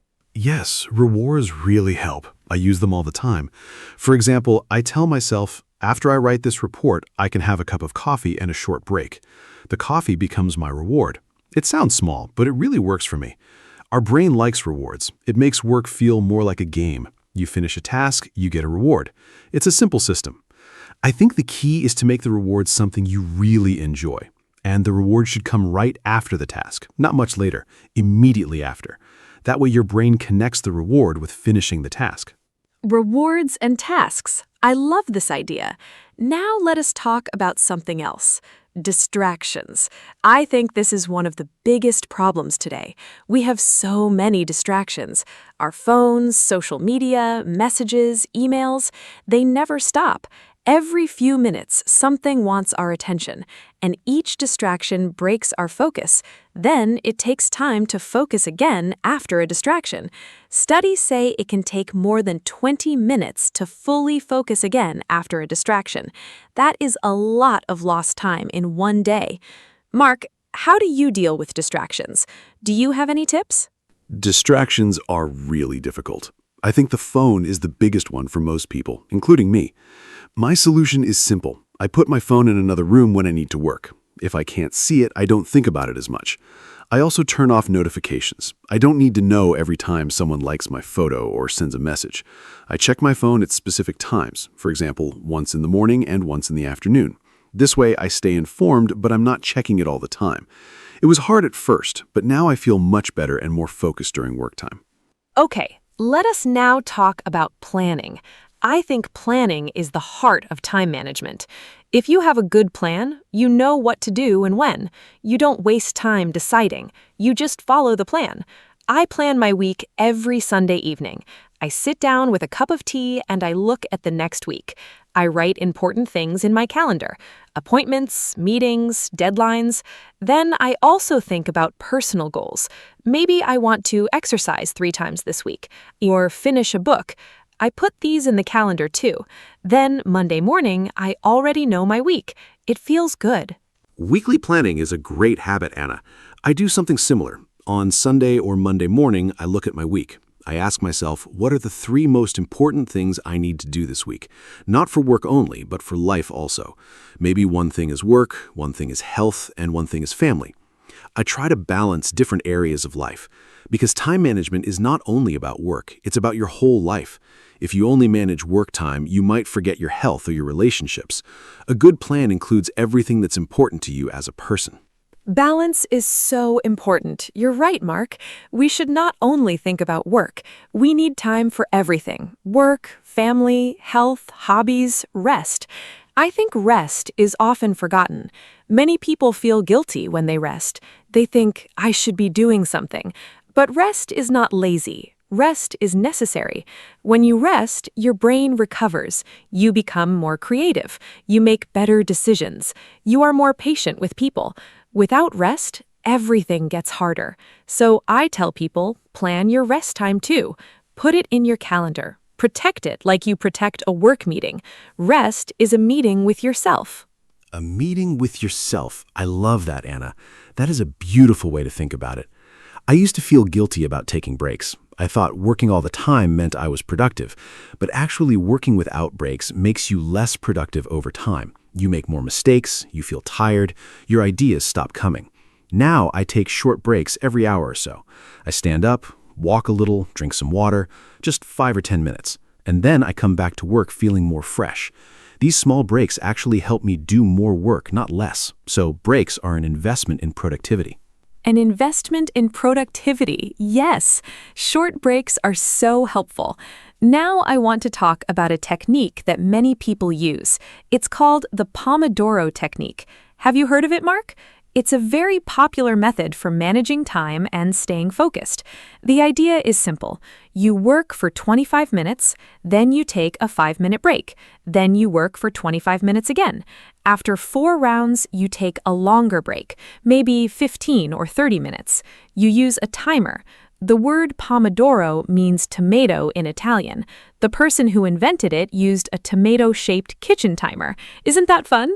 Yes, I know the Pomodoro technique. It is a great method. I've used it many times. The timer really helps. When you have 25 minutes, you focus because the time is limited. You think, I only have 25 minutes, so I must concentrate now. And the break is also nice because you know it is coming. You do not feel like you are working forever. You think, just 25 minutes, then I can rest. It makes hard work easier to start. Many people find it hard to begin a task, but starting a 25-minute session is not scary. It's a small and manageable amount of time. Exactly. Starting is often the hardest part. Once you start, it is easier to continue. The Pomodoro helps you start. Okay, let us talk about something that I find very interesting, the idea of time blocks. This is when you plan your day in blocks of time. For example, from 9 to 11 is for deep work. 11 to 12 is for email and messages. After lunch, maybe meetings. Then in the afternoon, creative work. Each part of the day has a purpose. You do not mix everything together. This way, your brain knows what kind of thinking to do. It is more efficient. Does this sound useful, Mark? Do you use time blocks? Yes, time blocking is one of my favorite methods. I really recommend it. In the morning, my brain is fresh and I use that time for thinking and creating. I never schedule meetings in the morning if I can help it. Meetings take energy and time. I prefer mornings for my own work. Then in the afternoon, I do easier tasks like emails and calls. I match the task to my energy level. When I have high energy, I do hard things. When I have low energy, I do easy things. I think this is called working with your natural rhythm, and it makes a big difference in how much you can get done each day. Working with your natural rhythm. That is a great concept. Not everyone is the same. Some people work best in the morning. Other people work better at night. We are all different. I think it is important to know yourself. When do you feel most alert? When do you feel most creative? Plan your hard tasks for those times. Do easy tasks when you feel tired. This is a very personal approach to time management. There is no one perfect system for everyone. The best system is the one that works for you, so you need to experiment a little. Try different things and see what helps you personally. I completely agree. Knowing yourself is really important. I'm a morning person. I wake up early and feel great. By 8 o'clock in the evening, I'm tired and I cannot focus well. So I never try to do important work late at night. I know it will not be my best work. But my sister is totally different. She works best at midnight. She is very creative at night. We are all different. So I always say, do not copy someone else's schedule exactly. Take ideas, but adapt them to your own life and body. What works for your friend might not work for you at all. And that's okay. Your sister sounds like me sometimes. I like working in the evening too. Okay, let us talk about something very common, the feeling of being overwhelmed. I think many people have this feeling. You look at your to-do list and it is very long. You have so many things to do, and you don't know where to start, so you feel stuck. You might even start to do nothing because everything feels too big. This is called being overwhelmed. Have you felt this way, Mark? I think most people have at some point. It's a very uncomfortable feeling, and it can stop you from doing anything at all. Oh, I know that feeling very well, Anna. It's terrible. You feel paralyzed. You can't move. I think the best thing to do when you feel overwhelmed is to stop and breathe first. Do not panic. Then take your big list and choose just one task. Just one. The most important or the most urgent one. Forget the rest for now. Focus only on that one task. Start it. When you finish it, choose another one. Take it step by step. The list will slowly get smaller, and each time you finish a task, you feel a little better. The feeling of progress is very powerful and motivating. One task at a time. Simple and powerful. I also want to talk about saying no. I think this is very important for time management. Many people say yes to everything. Someone asks for help, they say yes. Another meeting is added, they say yes. A new project arrives, they say yes. And soon, their calendar is completely full. There is no time for their own priorities. Learning to say no is a skill. It is not rude to say no, it is responsible. When you say no to one thing, you say yes to your own time and priorities. Mark, do you find it easy or difficult to say no? Honestly, saying no is very difficult for me. I'm a people pleaser. I like to help. I don't want to disappoint anyone. So I often say yes when I should say no. And then I'm stressed because I have too much to do. I'm slowly getting better at this. One thing that helps me is to pause before answering. When someone asks me something, I don't say yes immediately. I say, let me think about it and check my schedule. This gives me time to decide honestly. Sometimes I can help, sometimes I cannot, and that's okay. We can't do everything for everyone all the time. It's not possible. Pausing before answering is a wonderful strategy. I do that too now. It's okay to say, I will check and let you know. You don't have to answer immediately. Okay, let us talk about technology and time management. We already talked about phones and distractions, but technology can also help us manage time better. There are many apps and tools for this. Have you used any apps for time management, Mark?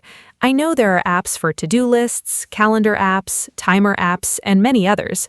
Sometimes I think there are too many options, and it can also be confusing. Do you use any specific apps that you like?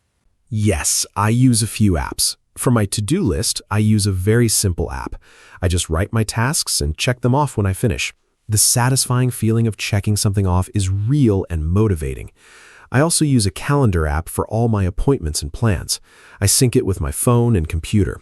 For the Pomodoro technique, I use a simple timer app, nothing fancy. I think the key is not to use too many apps. Find one or two that work for you and stick with them. Changing apps all the time is also a way to waste time. The tool is not the solution. Your habits are the real solution. That is so true. The habit is more important than the tool. You can have the best app in the world, but if your habits are bad, the app will not save you. Okay, I want to ask you something personal, Mark. What was your biggest time management mistake? Something you did before that you do not do now? I will share mine too. I think it is helpful to learn from mistakes. We all make them. My biggest mistake was trying to do many things at the same time, what people call multitasking. I thought I was saving time, but actually I was doing everything poorly and slowly. What about you? Multitasking. Yes, that was my mistake too. I thought doing two things at once was efficient, but our brains cannot really multitask. We just switch quickly between tasks, and each switch costs time and mental energy. So we think we're saving time, but we're losing it. My other big mistake was not having a morning routine. I used to wake up and immediately check my phone, emails, news, social media, and then I felt stressed before I even had breakfast. Now I have a calm morning routine first. A little exercise, breakfast, some quiet time. Then I check my phone. My mornings are much better now. Wake up earlier, yes. Even 10 or 15 minutes can help a lot. Now I want to talk about something called deadlines. I think deadlines are very important in time management. A deadline is a date or time when something must be finished. Without a deadline, tasks can go on forever.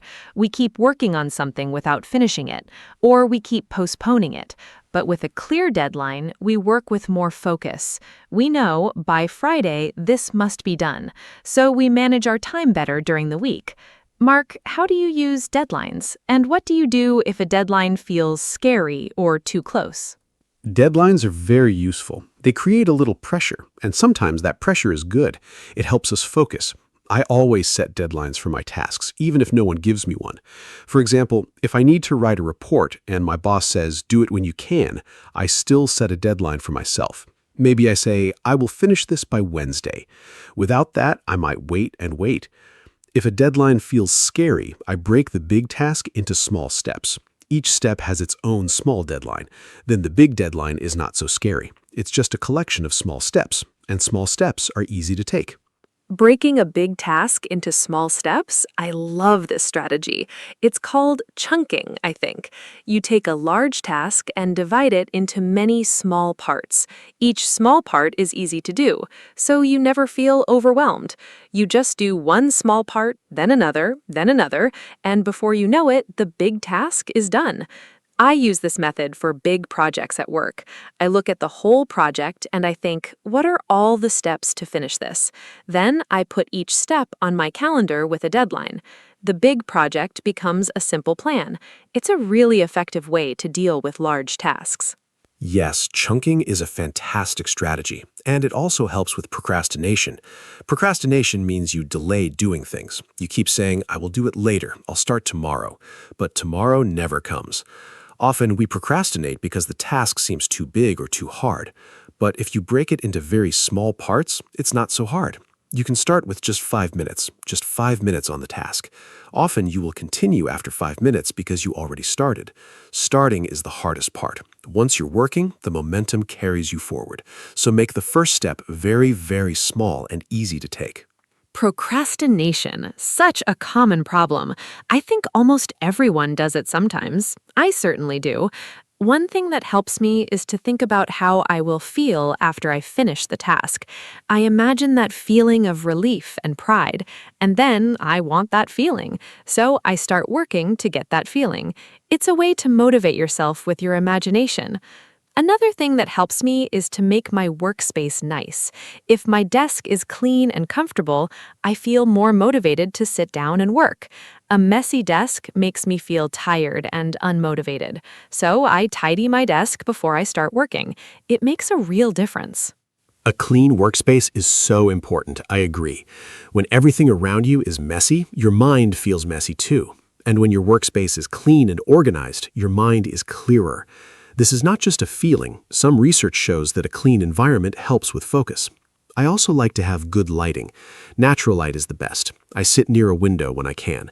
And I like to have a glass of water on my desk. Small things make a difference. Creating a good environment for work is part of time management. You're setting yourself up for success before you even start the first task. Setting yourself up for success. I really like that phrase. Okay, we're getting close to the end of our conversation today. I want to talk about one more thing, the balance between being productive and enjoying life. I think some people take time management too seriously. They plan every minute. They feel guilty if they are not doing something useful. But life is not only about being productive.